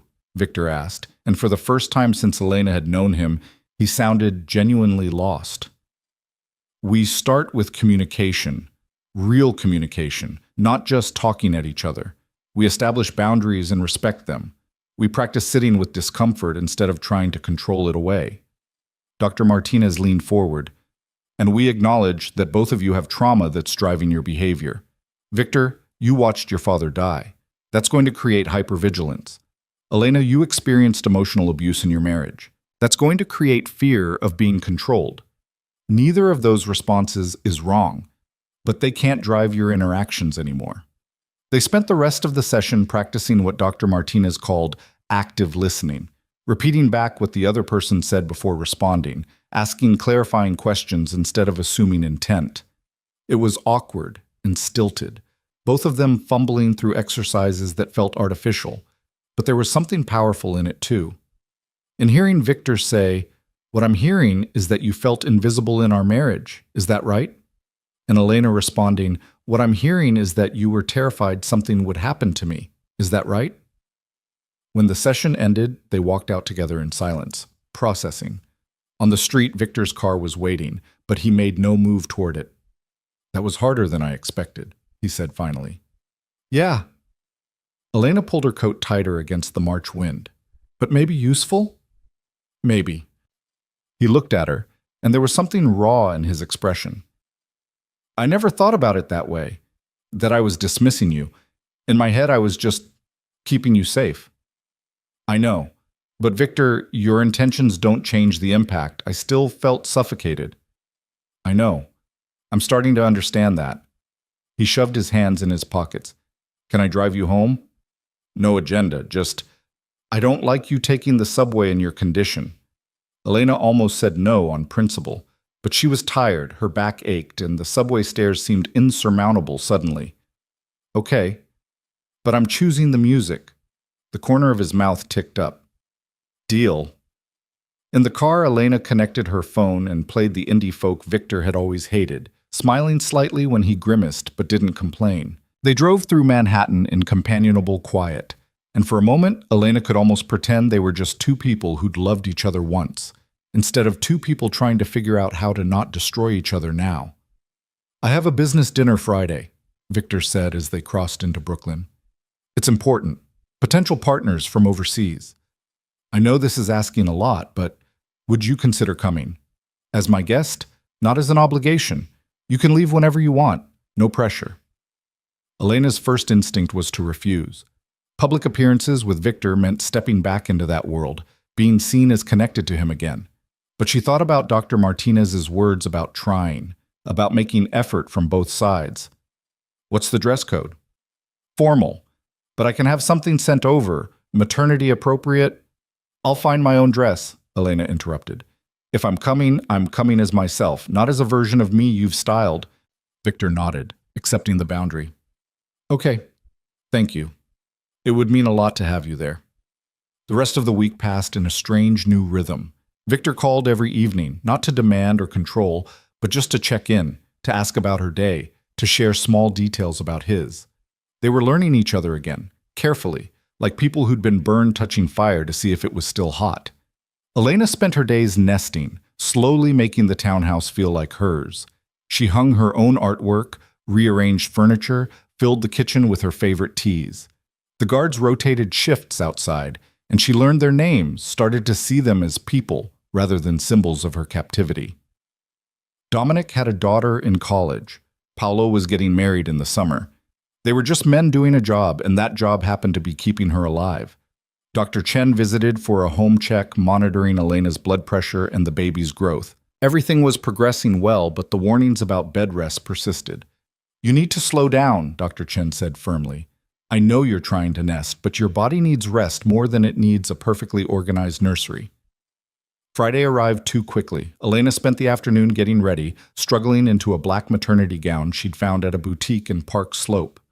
It was elegant without being flashy, fitted enough to show she was pregnant but not so tight that she felt exposed. She did her own hair and makeup, asserting control over the small things she could control. Victor arrived at 7 in a black suit that probably cost more than her first car, his expression carefully neutral until he saw her.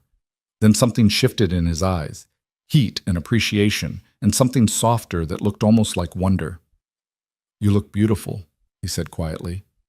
"I look pregnant." "You look beautiful pregnant." He offered his arm. "Ready?" The dinner was at an exclusive restaurant in Tribeca, the kind of place that didn't have prices on the menu and where everyone knew everyone.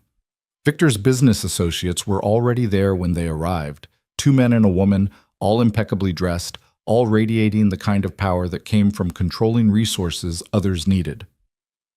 "Gentlemen, Mrs. Romano," Victor said, his hand at Elena's lower back. The touch was light, asking permission rather than assuming it. "May I introduce Elena Carter? Elena, this is Mr. Dmitry Volkov and his associates." Elena shook hands, smiling politely while her mind raced. Volkov. She knew that name. Russian shipping, legitimate business with deeply questionable ties. The kind of people Victor did business with when he was expanding his empire into territories that made even his usual operations look tame. The dinner conversation flowed around her in multiple languages: English, Italian, Russian. Elena ate slowly, watching the dynamics, the careful dance of negotiation disguised as friendly conversation. Victor was masterful at it, charming and ruthless in turns, making promises that sounded casual but carried the weight of contracts. At one point, Volkov's female associate, a sharp-eyed woman named Irina, leaned toward Elena. "It's unusual for Mr. Romano to bring anyone to business dinners. You must be very special." "I'm the mother of his children," Elena said evenly. "I imagine that makes me notable, if not special." Irina laughed, a genuine sound. "I like her, Victor. She has spine." "Yes," Victor said, his eyes meeting Elena's across the table. "She does." The evening stretched on, courses appearing and disappearing, wine flowing for everyone but Elena. She was starting to feel tired, her back aching from the chair, when suddenly the conversation at the table shifted. Volkov said something in Russian, his tone sharp. Victor's entire demeanor changed, his body tensing, his expression going cold and dangerous. "That's not acceptable," Victor said in English, his voice like ice. "We had an agreement." "Agreements change," Volkov replied, switching to English as well. "The market has shifted. The terms need to shift with it." Elena felt the temperature in the room drop. Around them, other diners continued their meals, oblivious to the confrontation brewing. But the 2 bodyguards who'd been standing near the entrance suddenly moved closer, alert. "The terms were set," Victor said. "You don't get to renegotiate after I've already committed resources." "Then uncommit them." Volkov's smile was sharp. "Or accept the new reality. Your choice, Romano." The tension was a living thing, pressing down on everyone at the table. Elena's heart raced. This was Victor's world, where business dinners could turn into threats, where control and power were constantly being tested. She wanted to leave, to get away from this, but moving now would show weakness. And weakness, she'd learned, was dangerous in this world. Victor's phone buzzed.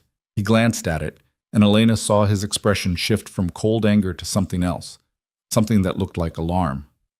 "Excuse me," he said, standing. "I need to take this." He walked away from the table, his phone pressed to his ear. Elena watched him go, watched his body language shift as whoever was on the other end delivered news that made his shoulders tighten. When he returned to the table, his face was a mask. "I apologize, but I need to leave. Family emergency." He looked at Volkov. "We'll continue this discussion another time, under the original terms." It wasn't a request. It was a statement of fact, delivered with enough force that even Volkov didn't argue. Victor helped Elena from her chair, his hand gentle despite the obvious tension radiating through him. In the car, Elena asked, "What's wrong?" "There's been an incident. One of my warehouses in Red Hook. Fire, possibly arson." His jaw was tight. "Marco's team is handling it, but I need to be there." "Is anyone hurt?" "We don't know yet." He looked at her. "I'm taking you home first. Dominic will stay with you." "Victor, if this is serious..." You're more serious, you and our daughters. He took her hand, squeezing gently. I need you safe before I can deal with anything else. They pulled up to the townhouse 20 minutes later. Dominic was already waiting outside, his expression grim.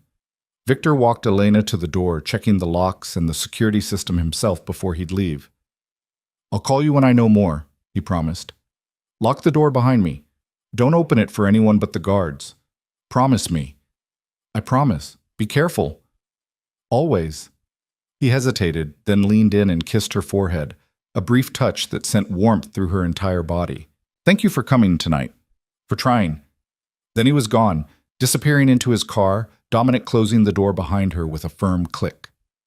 Elena stood in the entrance hall of her beautiful, protected house and listened to the sound of Victor's car driving away into whatever danger was waiting for him. She climbed the stairs to the bedroom, her body heavy with exhaustion and worry. The babies were active, rolling and kicking, responding to her elevated heart rate. She changed into pajamas and lay down, trying to calm herself, trying not to imagine all the ways tonight could go wrong. Her phone rang at midnight. Victor. Everything okay? She asked immediately. It was arson. Professional job. No one was hurt, thank God, but the building's a total loss. He sounded tired. We're dealing with it. Was it Volkov? Retaliation for you not backing down? Maybe. Probably. I won't know for sure until we investigate. A pause. I'm sorry you had to see that tonight. The business side of things. It's ugly. It's your world. If I'm going to be in your life, even tangentially, I need to understand it. Elena rolled onto her side, the phone pressed to her ear. Are you safe? Yes, I'm always safe. That's not true, and we both know it. Silence. Then, no. It's not true. But I'm good at what I do, Elena. I know how to handle threats. That doesn't make me feel better. I know. His voice softened. Get some rest. We have therapy again Tuesday. I'll see you before then. After they hung up, Elena lay in the dark and thought about the reality of what she'd signed up for. Not just co-parenting with Victor, but existing adjacent to his world. A world where warehouses burned and business partners threatened and violence lurked constantly at the edges. A world her daughters would be born into, whether she wanted it or not. Sleep came slowly, troubled by dreams of fire and locked doors and Victor's face as he'd left, equal parts determination and fear. When she woke in the morning, her first thought was to check her phone for messages. There was one from Victor, sent at 3 a.m. Everything's handled, sleep well. And underneath it, a photo. Not of the warehouse or the damage. Just of the sunrise over Manhattan, taken from wherever Victor had been when sleeplessness and worry had driven him to watch the dawn.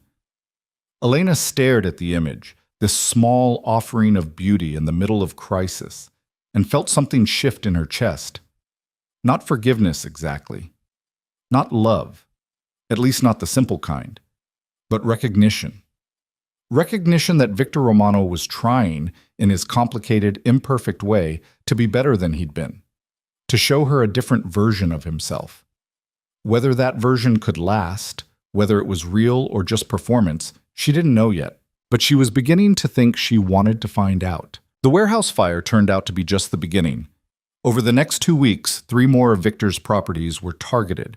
A shipping container yard in Newark, a construction site in Queens, and a restaurant in Little Italy that had been in the Romano family for 3 generations. The attacks were coordinated, professional, designed to send a message that someone was willing to go to war. Elena watched it unfold from the relative safety of the Park Slope townhouse, seeing the strain build in Victor's face each time he visited, hearing it in his voice during their nightly phone calls. He was sleeping less, working more, the careful progress they'd been making in therapy starting to fray under the pressure of maintaining his empire while someone actively tried to dismantle it. It's Volkov, he told her during one late-night visit, accepting the tea she'd made him but not drinking it, just holding the cup like he needed something to do with his hands. We have evidence now. He's trying to force me to accept his terms by bleeding me dry, making me desperate enough to agree to anything. Elena sat across from him in the living room, 32 weeks pregnant now, her belly enormous and the twins so active she could see their movements through her shirt. What are you going to do? End it.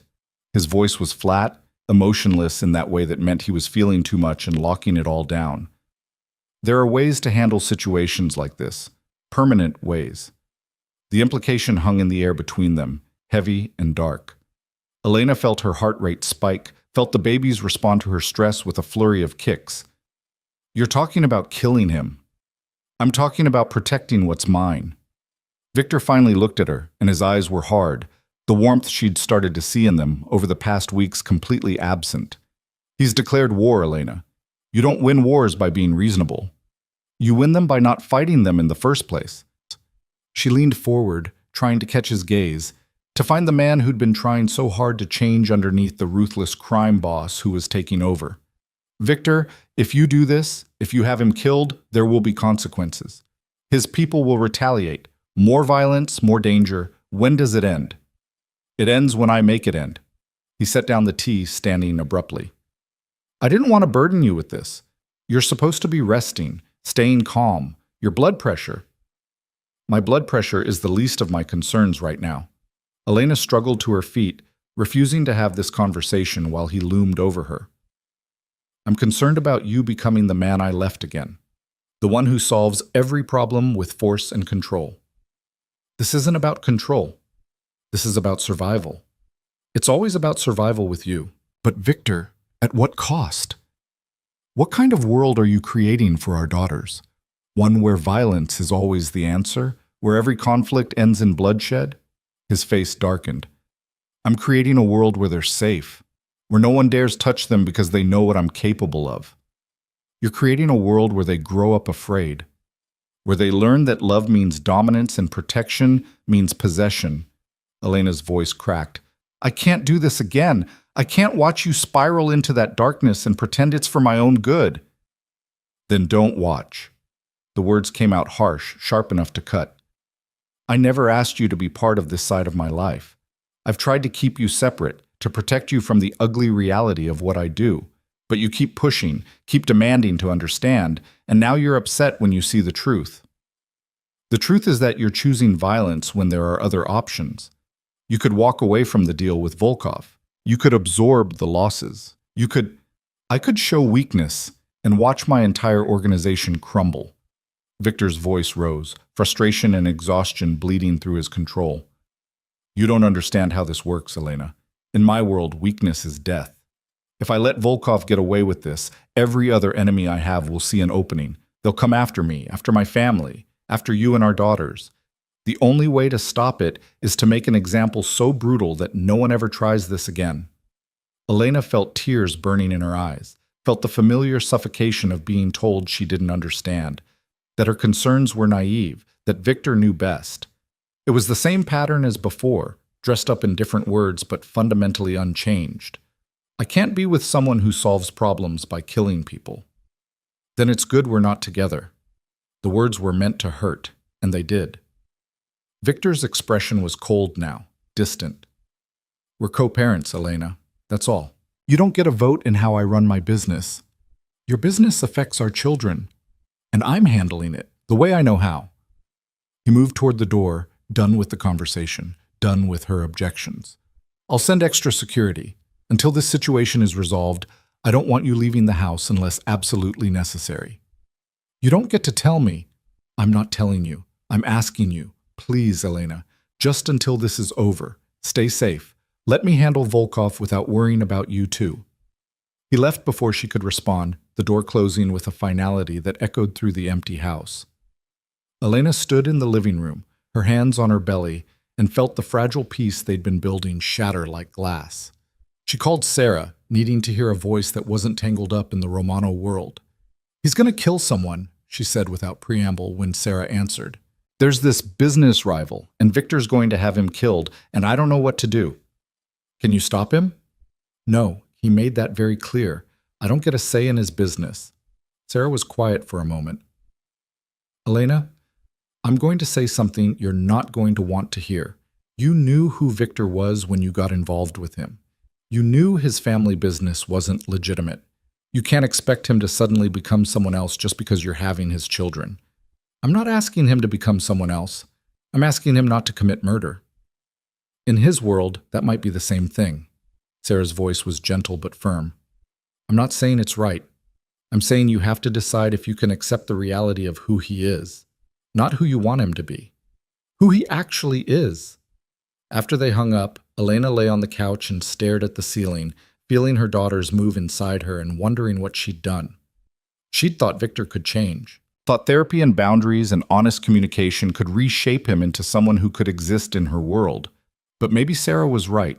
Maybe you couldn't separate Victor Romano from the violence that had made him, that sustained him, that defined him. The next morning, Dr. Chen made an emergency house call after Elena's home blood pressure monitor flagged concerning numbers. She took readings, checked the baby's heartbeats, and delivered the verdict Elena had been dreading. Bed rest. Immediately.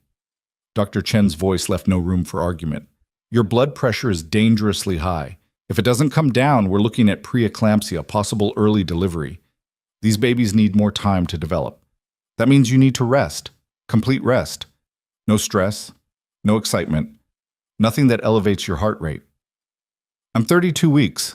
If they came now, they'd likely survive, but they'd face complications, lung development, feeding issues, possible long-term effects. Every week they stay inside is crucial. Dr. Chen packed up her equipment. I'm serious about the bed rest, Elena. Couch or bed, that's it. I'll arrange for a visiting nurse to check on you daily, and you need to tell Mr. Romano. He needs to understand how serious this is. Elena called Victor after Dr. Chen left, reaching his voicemail. It's me, I'm on bed rest. Doctor's orders. The babies need to stay in longer and my blood pressure is too high. I thought you should know. He called back within minutes. The ice from last night's argument completely gone from his voice, replaced by barely controlled panic. What happened? Are you okay? Are the babies? We're fine. For now. But I can't do anything that causes stress or elevates my heart rate. She paused, letting the implications sink in. That includes arguments about your business decisions. Silence. Then, I'm coming over. Victor, you don't have to. I'm coming over. Don't argue with me. It's bad for your blood pressure.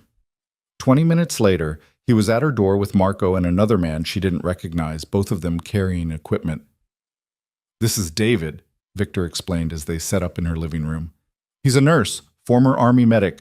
He's going to be staying here, monitoring you and the babies until they're born. I don't need a live-in nurse. Dr. Chen said you need daily monitoring. This is daily monitoring. Victor's tone was calm but absolute. David will have the guest room. He's trained in emergency childbirth, just in case. He's also trained in security protocols. 2 birds, 1 stone.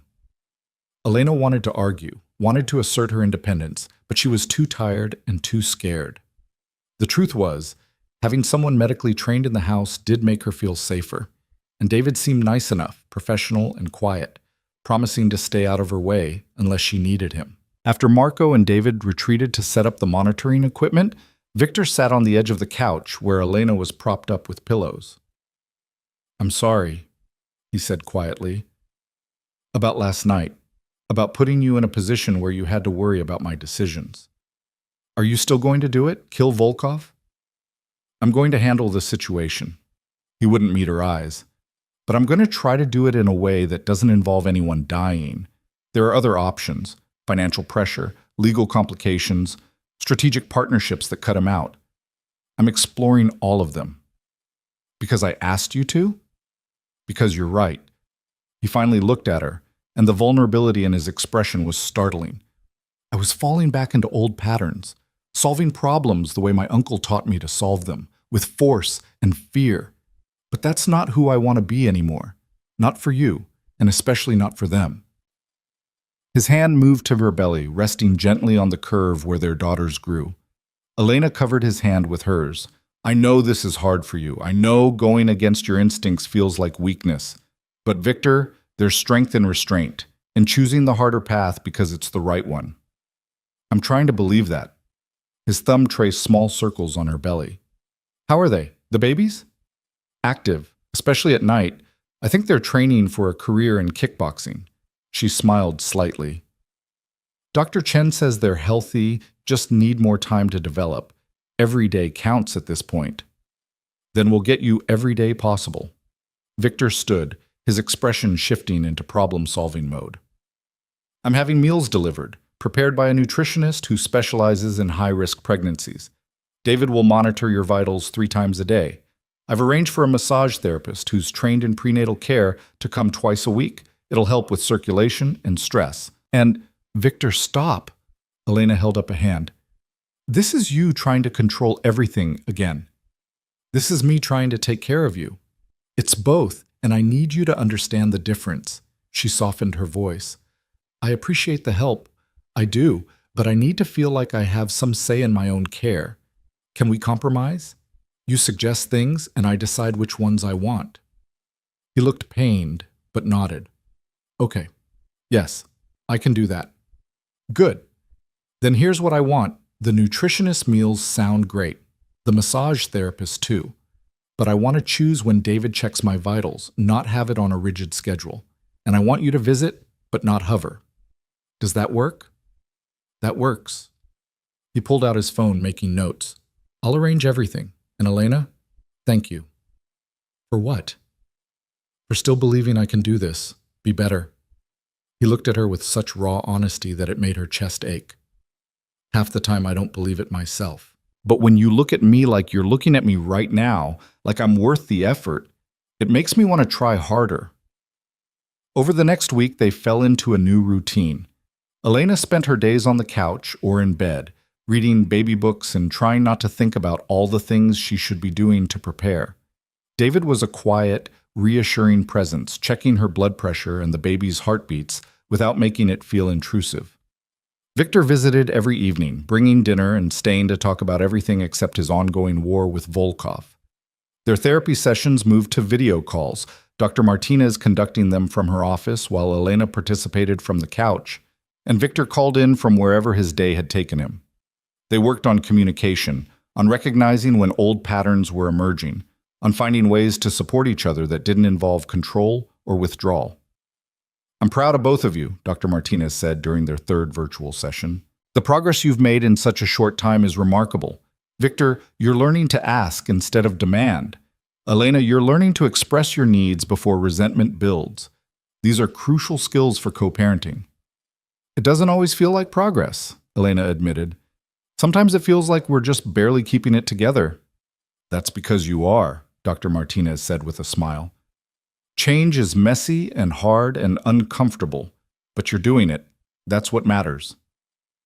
That night, Victor stayed later than usual, sitting in the armchair near the couch and just being present while Elena half-watched a movie on TV. Around 10, she felt a sharp pain across her abdomen, different from the normal aches and twinges. She gasped, her hand flying to her belly. Victor was on his feet instantly. What's wrong? I don't know. It hurt. It's probably nothing, just another pain, sharper this time, taking her breath away. David! Victor's voice carried through the house. The nurse appeared within seconds, his expression calm but focused. Describe the pain, David said, already pulling out his blood pressure cuff and fetal monitor. Sharp. Across my whole belly, comes and goes. Elena tried to breathe through the fear. It's too early. They can't come yet.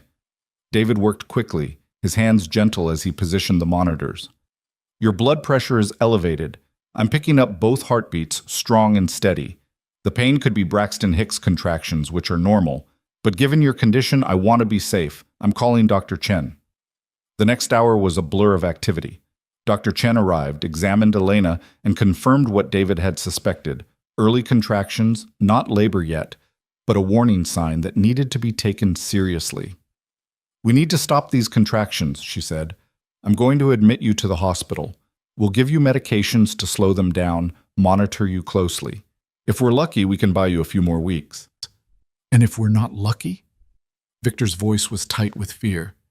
Then we deliver early and deal with the complications. Dr. Chen's voice was kind but honest. But let's focus on the optimistic scenario. Elena's young and healthy. The babies are good sizes for their gestational age. We have excellent NICU facilities if needed. This is serious, but it's manageable. The ambulance ride to Mount Sinai felt surreal. Elena lying on the gurney while Victor held her hand and David relayed information to the EMTs. At the hospital, they were whisked into a private room, Machines and monitors appearing around her, nurses moving with efficient purpose. "I'm scared," Elena whispered to Victor while the medical team worked. "I know, me too." He pressed his lips to her knuckles, his hand trembling slightly. "But you're strong. They're strong. We're going to get through this." The medications worked. Over the next 6 hours, the contractions slowed and finally stopped. Elena's blood pressure stabilized. The crisis passed, leaving exhaustion and relief in its wake. Dr. Chen ordered Elena to stay in the hospital for observation, minimum 48 hours, possibly longer depending on how she responded. Victor refused to leave. He pulled strings, called in favors, made arrangements, until the hospital allowed him to stay in Elena's room despite visiting hours, setting up camp in the uncomfortable chair beside her bed. Marco brought him changes of clothes and his laptop. He conducted business from his phone, speaking in low tones while Elena drifted in and out of medication-induced sleep.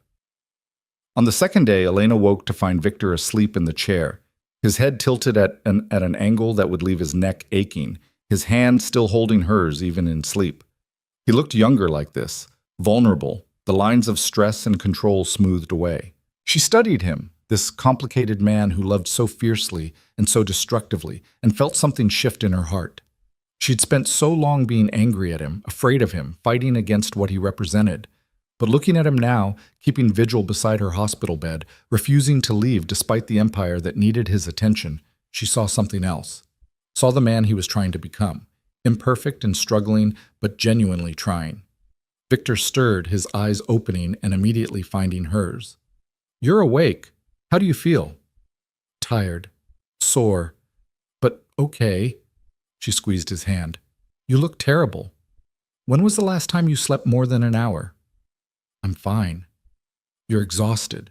Victor, you can't help me if you collapse." "I'm not leaving you."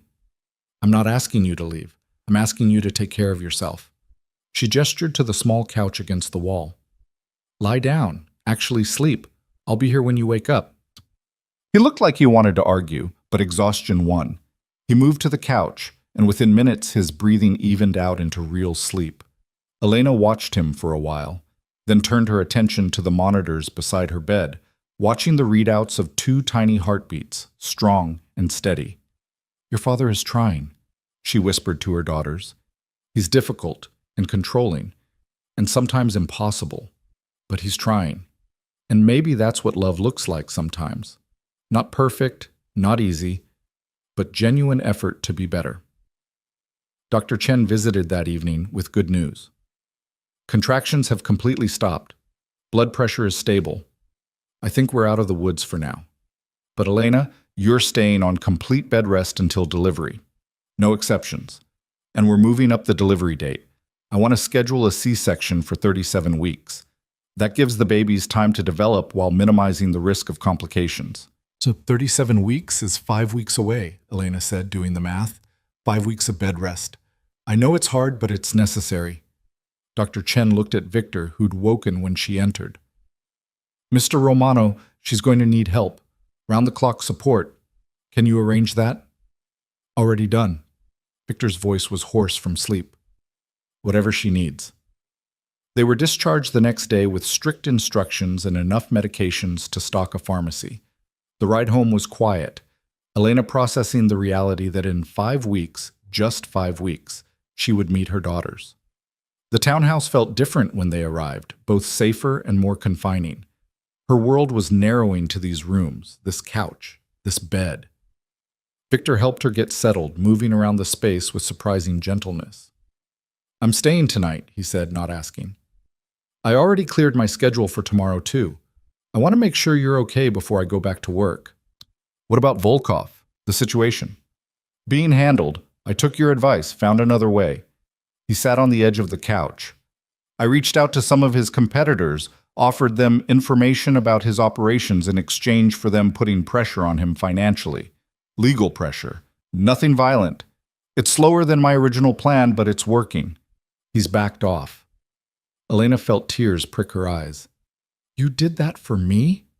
"I did it for us. For them." His hand moved to her belly. "You were right. I can't be the father I want to be if I'm the man who solves every problem with violence. I'm trying to be better. see that. I do. She covered his hand with hers. Victor, I want to try something.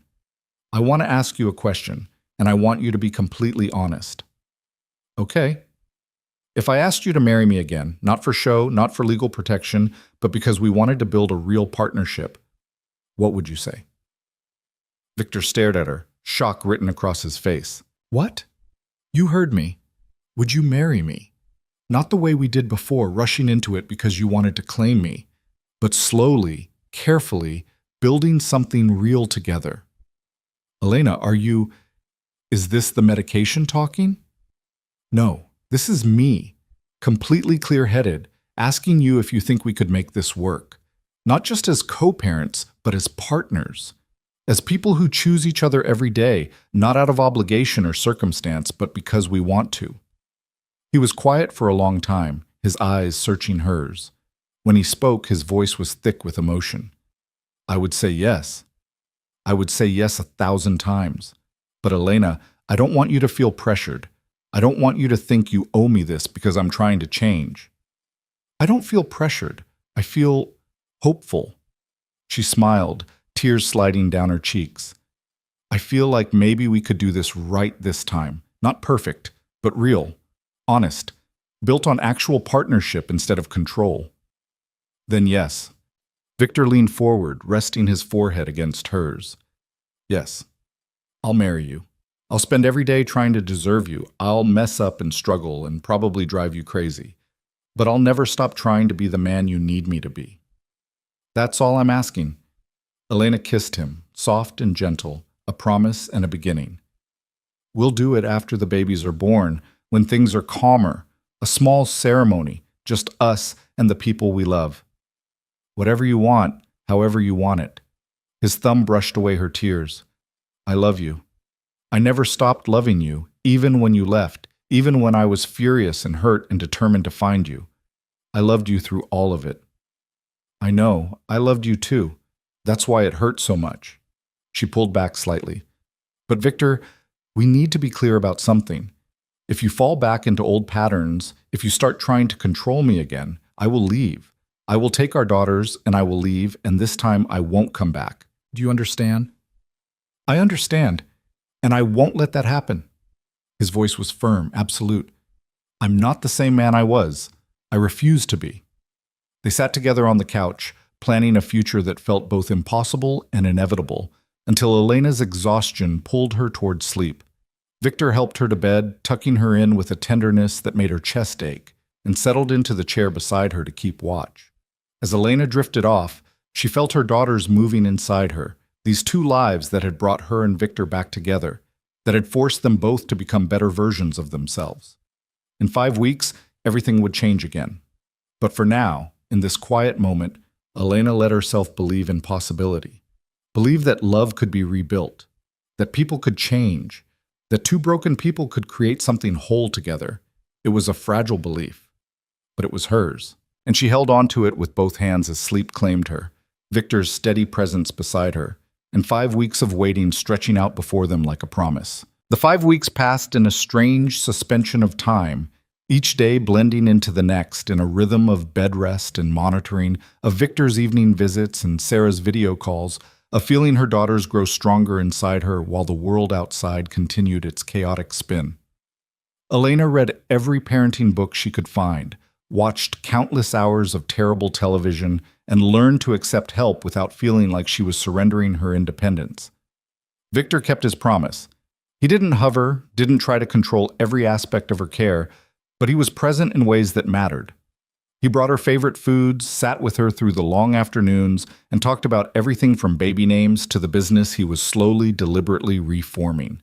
The violence that had defined his world for so long was being replaced with strategy, with partnerships built on mutual benefit rather than fear. It wasn't a complete transformation. Victor Romano would never be a legitimate businessman in the traditional sense, but it was progress. Real, measurable progress. Their therapy sessions continued, Dr. Martinez helping them navigate the complicated terrain of rebuilding trust while preparing for parenthood. They practiced difficult conversations, learned to recognize each other's triggers, and slowly constructed a framework for their relationship that felt sustainable. Not perfect, but possible. "I want to ask you something," Elena said one evening when Victor was reading beside her on the couch, his hand resting absently on her belly where the babies kicked and rolled. They were 36 weeks now, just days away from the scheduled C-section, and Elena felt enormous, uncomfortable, and strangely peaceful all at once. "Anything," Victor said, setting down his book. "After we get married, after the dust settles and we figure out how to be parents, what do you want our life to look like? Not what you think I want to hear. What you actually want." Victor was quiet, considering the question with the seriousness it deserved. "I want Sunday mornings," he said finally. "I want to wake up next to you and make breakfast while our daughters play in the garden. I want normal things, domestic things, the kind of life I never thought I could have." He paused. "But I also want to be honest. I can't walk away from the family business completely. It's not just what I do. It's who I am, how I was raised. The best I can offer is boundaries. Work stays at work. When I'm home, I'm present, completely present." "I can live with that." Elena laced her fingers through his. "As long as you mean it, as long as home is sacred. It will be, I swear it." They were still sitting like that, connected and quiet, when Elena felt it, a sharp, unmistakable contraction that took her breath away. Different from the ones that had sent her to the hospital weeks ago, stronger, more purposeful. "Victor," she managed, "I think it's time." His eyes went wide. "But the C-section is scheduled for Thursday. It's only Tuesday. Tell that to your daughters." Another contraction hit, and Elena gripped his hand hard enough to hurt. "Call Dr. Chen, now." The next hours were a controlled chaos of movement and preparation. David appeared, calm and efficient, checking her vitals while Victor made frantic phone calls. Dr. Chen gave the order to come to the hospital immediately. The contractions were regular, progressing fast, and waiting was no longer an option. In the car, Elena tried to breathe through the pain while Victor sat beside her, his face pale but his voice steady as he talked her through each contraction. "You're doing great. Just breathe. We're almost there." "I'm scared," Elena admitted between contractions. "What if something goes wrong? What if—" "Nothing's going to go wrong." Victor's voice was absolute, brooking no argument. "You're strong. They're strong. We're going to meet our daughters tonight, and everything is going to be fine." At the hospital, they were rushed into pre-op, nurses and doctors moving around Elena with practiced efficiency. Dr. Chen appeared, already in scrubs, her expression focused but reassuring. "Everything looks good. Baby's heart rates are strong. Your vitals are stable. We're going to do this exactly as planned, just a little ahead of schedule." "Can he be there?" Elena asked, gesturing to Victor. "During the surgery?" "Of course, we'll get him suited up." Dr. Chen squeezed Elena's hand. "You ready to become a mother?" Elena nodded, too overwhelmed to speak. This was happening. After 9 months of fear and planning, of running and returning, of breaking and rebuilding, she was about to meet the two lives that had changed everything. The operating room was bright and cold, the surgical team moving with choreographed precision. Victor stood beside Elena's head, holding her hand, his eyes never leaving her face even as the doctors worked behind the blue surgical drape. She could feel pulling, pressure, strange sensations that her mind couldn't quite process through the epidural. Then, suddenly, a cry. High and outraged, the sound of a baby taking her first breath. "First one's here," Dr. Chen announced. 7 pounds, 2 ounces, perfect. Elena started crying before she even saw her, overwhelmed by the reality of that sound. Her daughter. Her first daughter, crying and alive and real. "She's beautiful," Victor whispered, his voice thick with emotion. "Elena, she's perfect." Seconds later, another cry joined the first. "And baby too," Dr. Chen said. 6 pounds, 14 ounces, both girls healthy and strong. The nurses brought them over, wrapped in blankets, their tiny faces scrunched and red. Elena looked at them, these two impossibly small humans she and Victor had created, and felt her entire world reorganize around them. Nothing else mattered, not the past, not the fear, not the complicated mess of her and Victor's relationship. Just these two perfect lives that were now hers to protect. "Do you want to hold them?" the nurse asked. Elena nodded, unable to speak. They placed the babies in her arms, one on each side, and she felt Victor's hand on her shoulder, felt him leaning close to see. "Hi," Elena whispered to her daughters. "Hi, babies. I'm your mom, and this is your dad. We're so happy you're here." Victor made a sound that might have been a laugh or a sob, his free hand coming up to touch each tiny head with infinite gentleness. "They're so small," he said, wonder in his voice. "How are they so small and so perfect?" The surgical team finished their work, wheeling Elena to recovery with Victor walking alongside, refusing to let go of her hand. The babies were taken to the nursery for routine checks, and for a brief moment, Elena and Victor were alone in the recovery room, processing what had just happened. "We have daughters," Victor said, as if testing the words. "2 daughters." "We do." Elena felt exhausted and exhilarated, her body aching, but her heart so full it hurt. "What should we name them?" They discussed names endlessly over the past weeks, but never settled on anything definitive. Now, having seen their faces, having heard their cries, Elena felt like she finally knew. "The first one, the one who cried first, what about Isabella?" Elena suggested. "It means devoted, strong." "Isabella Romano." Victor tested it, then smiled. "I love it." "And the second?" "Sophia. It means wisdom.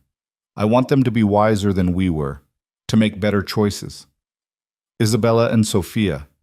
Victor leaned down and kissed Elena's forehead. Perfect names for perfect girls. When the babies were brought back, clean and swaddled and sleeping peacefully, the nurse showed Elena how to nurse them, helping her navigate the awkward coordination of feeding twins. Victor watched, completely absorbed, asking questions and taking mental notes like this was the most important business meeting of his life. "You're going to be a good father," Elena said softly, watching him watch their daughters. "I'm going to try." He looked up at her, and there were tears in his eyes. "I never thought I'd have this. A family. Love that wasn't complicated by power and control. When you left, when I thought I'd lost you forever, I convinced myself I didn't deserve it anyway. That men like me don't get happy endings. Maybe this isn't an ending. Maybe it's just a beginning." Elena shifted carefully, mindful of her incision. A complicated, messy, beautiful beginning. The first night in the hospital was a blur of feeding schedules and diaper changes, of learning to recognize which baby was which by the subtle differences in their features. Isabella had Victor's dark eyes and a tendency to cry louder when she was hungry. Sophia was quieter, more observant, with Elena's nose and a surprisingly calm temperament for a newborn. Victor refused to leave, sleeping in fits and starts in the chair beside Elena's bed, jumping up every time one of the babies made a sound. Watching him, this powerful, dangerous man reduced to nervous excitement by 2 tiny girls, Elena felt something inside her soften completely. He was trying so hard, not just to be a good father, but to be the man she needed him to be, the man he wanted to be. Sarah visited the next morning, bringing flowers and an overwhelming amount of pink baby clothes, her eyes welling up the moment she saw the twins. "They're beautiful," she said, holding Sophia with practiced ease. "They look like both of you. How are you feeling?" "Sore, tired, happy." Elena adjusted Isabella in her arms. "I can't believe they're real. I keep thinking I'm going to wake up, and this will all be a dream." "It's real." Sarah looked at Victor, who'd stepped out to take a phone call. "How's he doing?" "Better than I expected. He's completely in love with them already." Elena smiled. "I've never seen him like this. So gentle, so unsure of himself." "That's what babies do. They humble you." Sarah handed Sophia back carefully. "So, are you going to tell me about this remarriage plan?" Because Victor mentioned it to Marco, who mentioned it to someone, and now there's apparently speculation among his entire organization about when the wedding is. Elena laughed. "We haven't set a date. We're taking it slow, making sure we can actually do this before we make it official." "Smart." Sarah settled into the visitor's chair. "For what it's worth, I think you're both different than you were before. Not completely different. You're still you, and he's still him, but different enough that maybe it could work this time. They spent the next hour talking about everything and nothing, Sarah helping with the babies while Elena rested, and for a little while it felt almost normal, like she was just another new mother navigating the overwhelming chaos of twins, not a woman caught between two worlds, trying to build a life with a man most people would run from. Victor returned looking energized, carrying coffee for everyone. Marco's handling things at the office. I'm taking 2 weeks off, completely off, no exceptions. Victor Romano taking vacation? Sarah raised an eyebrow. I never thought I'd see the day. Neither did I. He sat on the edge of Elena's bed, careful not to jostle her. But some things are more important than business. I'm not missing these first weeks with my daughters. They were discharged 3 days later with enough instructions and equipment to stock a small medical facility. The drive home was terrifyingly slow, Victor treating every bump in the road like a personal assault, constantly checking the rearview mirror to make sure the babies were okay in their car seats. They're fine, Elena said for the 10th time. You're going to give yourself a heart attack. I'm being careful. You're going 15 miles an hour in a 35 zone. That's not careful, that's paranoid. But she understood. The weight of responsibility was overwhelming. The knowledge that these two tiny lives depended on them completely. Every decision felt monumental. Every sound the babies made sent spikes of anxiety through both of them. At the townhouse, they worked together to get the babies settled, falling into a rhythm that felt surprisingly natural. Victor changed diapers with intense concentration, following the techniques the nurses had taught him like they were battle plans. Elena nursed while he prepared bottles for supplementation. They took shifts through the night, stumbling through the darkness to answer cries, learning to function on fragments of sleep. It was exhausting. It was beautiful. It was everything Elena had been afraid of and everything she'd hoped for. On the 4th night home, Elena woke at 3 a.m. to find Victor's side of the bed empty. She checked the nursery and found him there, standing between the cribs, just watching Isabella and Sophia sleep. His face was soft in the dim glow of the nightlight, all his usual hardness completely absent. Can't sleep? Elena asked quietly from the doorway. Victor turned, smiling slightly. I keep thinking they're going to disappear, that this is too good to be real. They're real. We're real. Elena crossed to him, wrapping her arms around his waist from behind. This is your life now, Victor. Our life. I don't deserve it. His voice was barely a whisper. I don't deserve you or them or any of this. The things I've done, the person I've been. Stop. Elena moved around to face him. You're not that person anymore. Or maybe you are, but you're also this person. The one who takes 2-week vacations to be with his daughters. The one who changes diapers at 3 a.m. The one who's trying every single day to be better. That's the Victor I'm choosing. That's the father they're going to know. He pulled her close, careful of her still healing incision, and held her like she was the only thing keeping him grounded. Marry me, he said into her hair. Not someday. Soon. I want to make this official. I want to stand up in front of everyone and promise to be the man you need me to be. We said we'd wait. Take it slow. I know what we said. But Elena, I've never been more sure of anything. These past weeks, watching you become a mother, building this life together, I don't want to wait. I don't want to spend another day not being married to you. Elena pulled back to look at him. In the dim light, she could see the truth in his eyes, the absolute certainty. And she felt it too, that pull toward permanence, toward making promises that couldn't be easily broken. Okay, she said. Yes, let's do it. They planned the wedding for 2 weeks later, a small ceremony in the townhouse garden with just Sarah, Catherine Wright, Marco, and a handful of Victor's family members who'd proven themselves trustworthy. No spectacle, no performance, just honesty and commitment and a chance to start fresh. The morning of the wedding, Elena stood in her bedroom and looked at herself in the mirror. She'd lost most of the pregnancy weight, but her body was still different, marked by the experience of carrying and delivering twins. The dress she'd chosen was simple, ivory instead of white, flowing in a way that made her feel beautiful without trying too hard. Sarah helped her with her hair, weaving flowers into the simple updo. You're sure about this? Sarah asked. It's not too late to back out if you have doubts. I don't have doubts. Or maybe I do, but I also have certainty. Does that make sense? Elena turned to face her friend. I know Victor isn't perfect. I know he's going to struggle with his instincts to control things. But I also know he loves me, really loves me, and he loves our daughters. That's worth fighting for. Then I'm happy for you.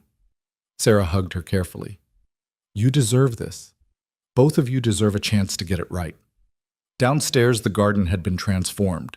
White chairs arranged in short rows, flowers everywhere, soft music playing from hidden speakers. Isabella and Sophia were with a nurse in the house, both sleeping peacefully in their matching pink dresses, too young to understand what was happening, but present nonetheless. Victor stood near the makeshift altar with Marco beside him, looking nervous and hopeful in a dark suit. When he saw Elena, his expression transformed, pure joy and wonder and love so intense it made her breath catch. The ceremony was short, officiated by a judge Catherine had recommended. They'd written their own vows, promises that acknowledged their past while committing to their future. I promise to listen, Victor said, his voice steady despite the emotion in his eyes. To value your voice, your choices, your autonomy. I promise to love you without trying to possess you, to protect you without imprisoning you, to be your partner, not your keeper. He paused, swallowing hard.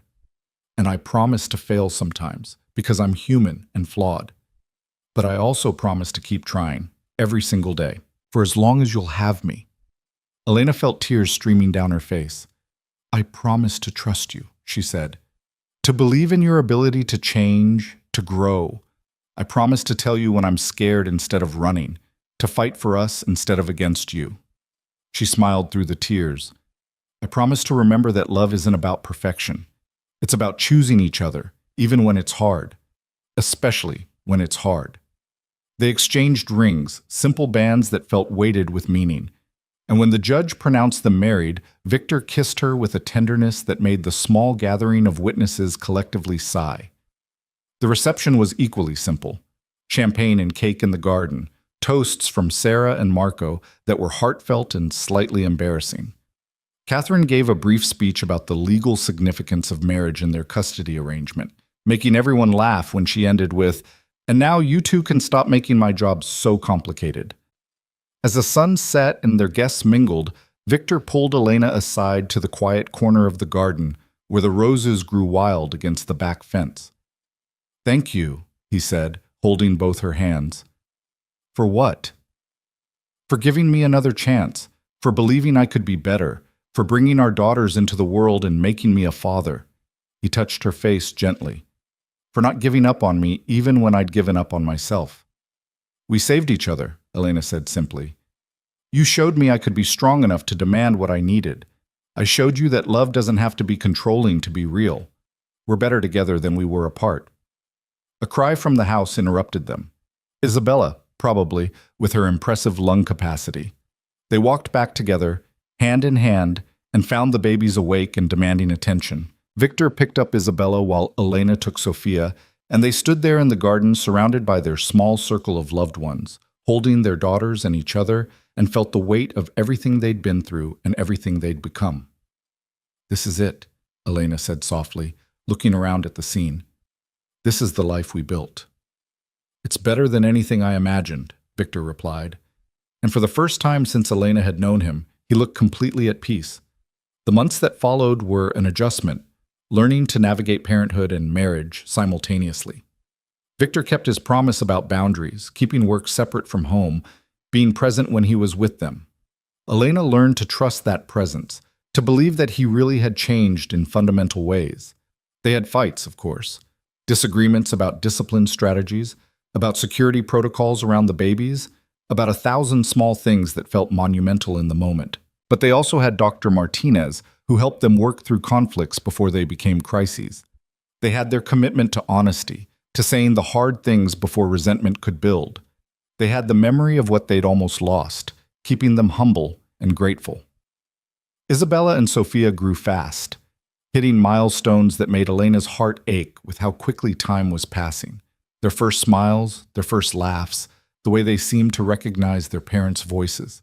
Victor was completely smitten, spending hours just watching them play, marveling at every tiny achievement. On their daughter's first birthday, they threw a small party in the same garden where they'd gotten married. Sarah brought an enormous cake. Marco arrived with gifts that were far too expensive for one-year-olds to appreciate. Catherine came with her wife and regaled everyone with stories of the legal gymnastics required to protect the Romano family's interests. As the party wound down and the babies napped in their stroller, Elena and Victor sat together on the garden bench, watching the late afternoon sun paint everything gold. "Are you happy?" Victor asked. It was a question he had asked often in the past year, still seeking reassurance that she was choosing to stay, that this was what she wanted. "I'm happy," Elena confirmed. And it was true. Not the simple, uncomplicated happiness of fairy tales, but something richer and more real. The happiness of building something meaningful with someone who understood her completely, of watching her daughters grow in a home filled with love and laughter, of having fought for this life and won. "I never imagined this," Victor said, echoing her thoughts. "A year ago, I was alone, running an empire built on fear, convinced that was all I'd ever have. Now I have you. I have them. I have a family." "You have a choice," Elena corrected gently. "Every day you choose to be this person instead of the person you were. That's what makes it real." "I'll keep choosing it?" He pulled her close. "Every day. For the rest of my life." Inside the house, Isabella started crying, quickly joined by Sophia.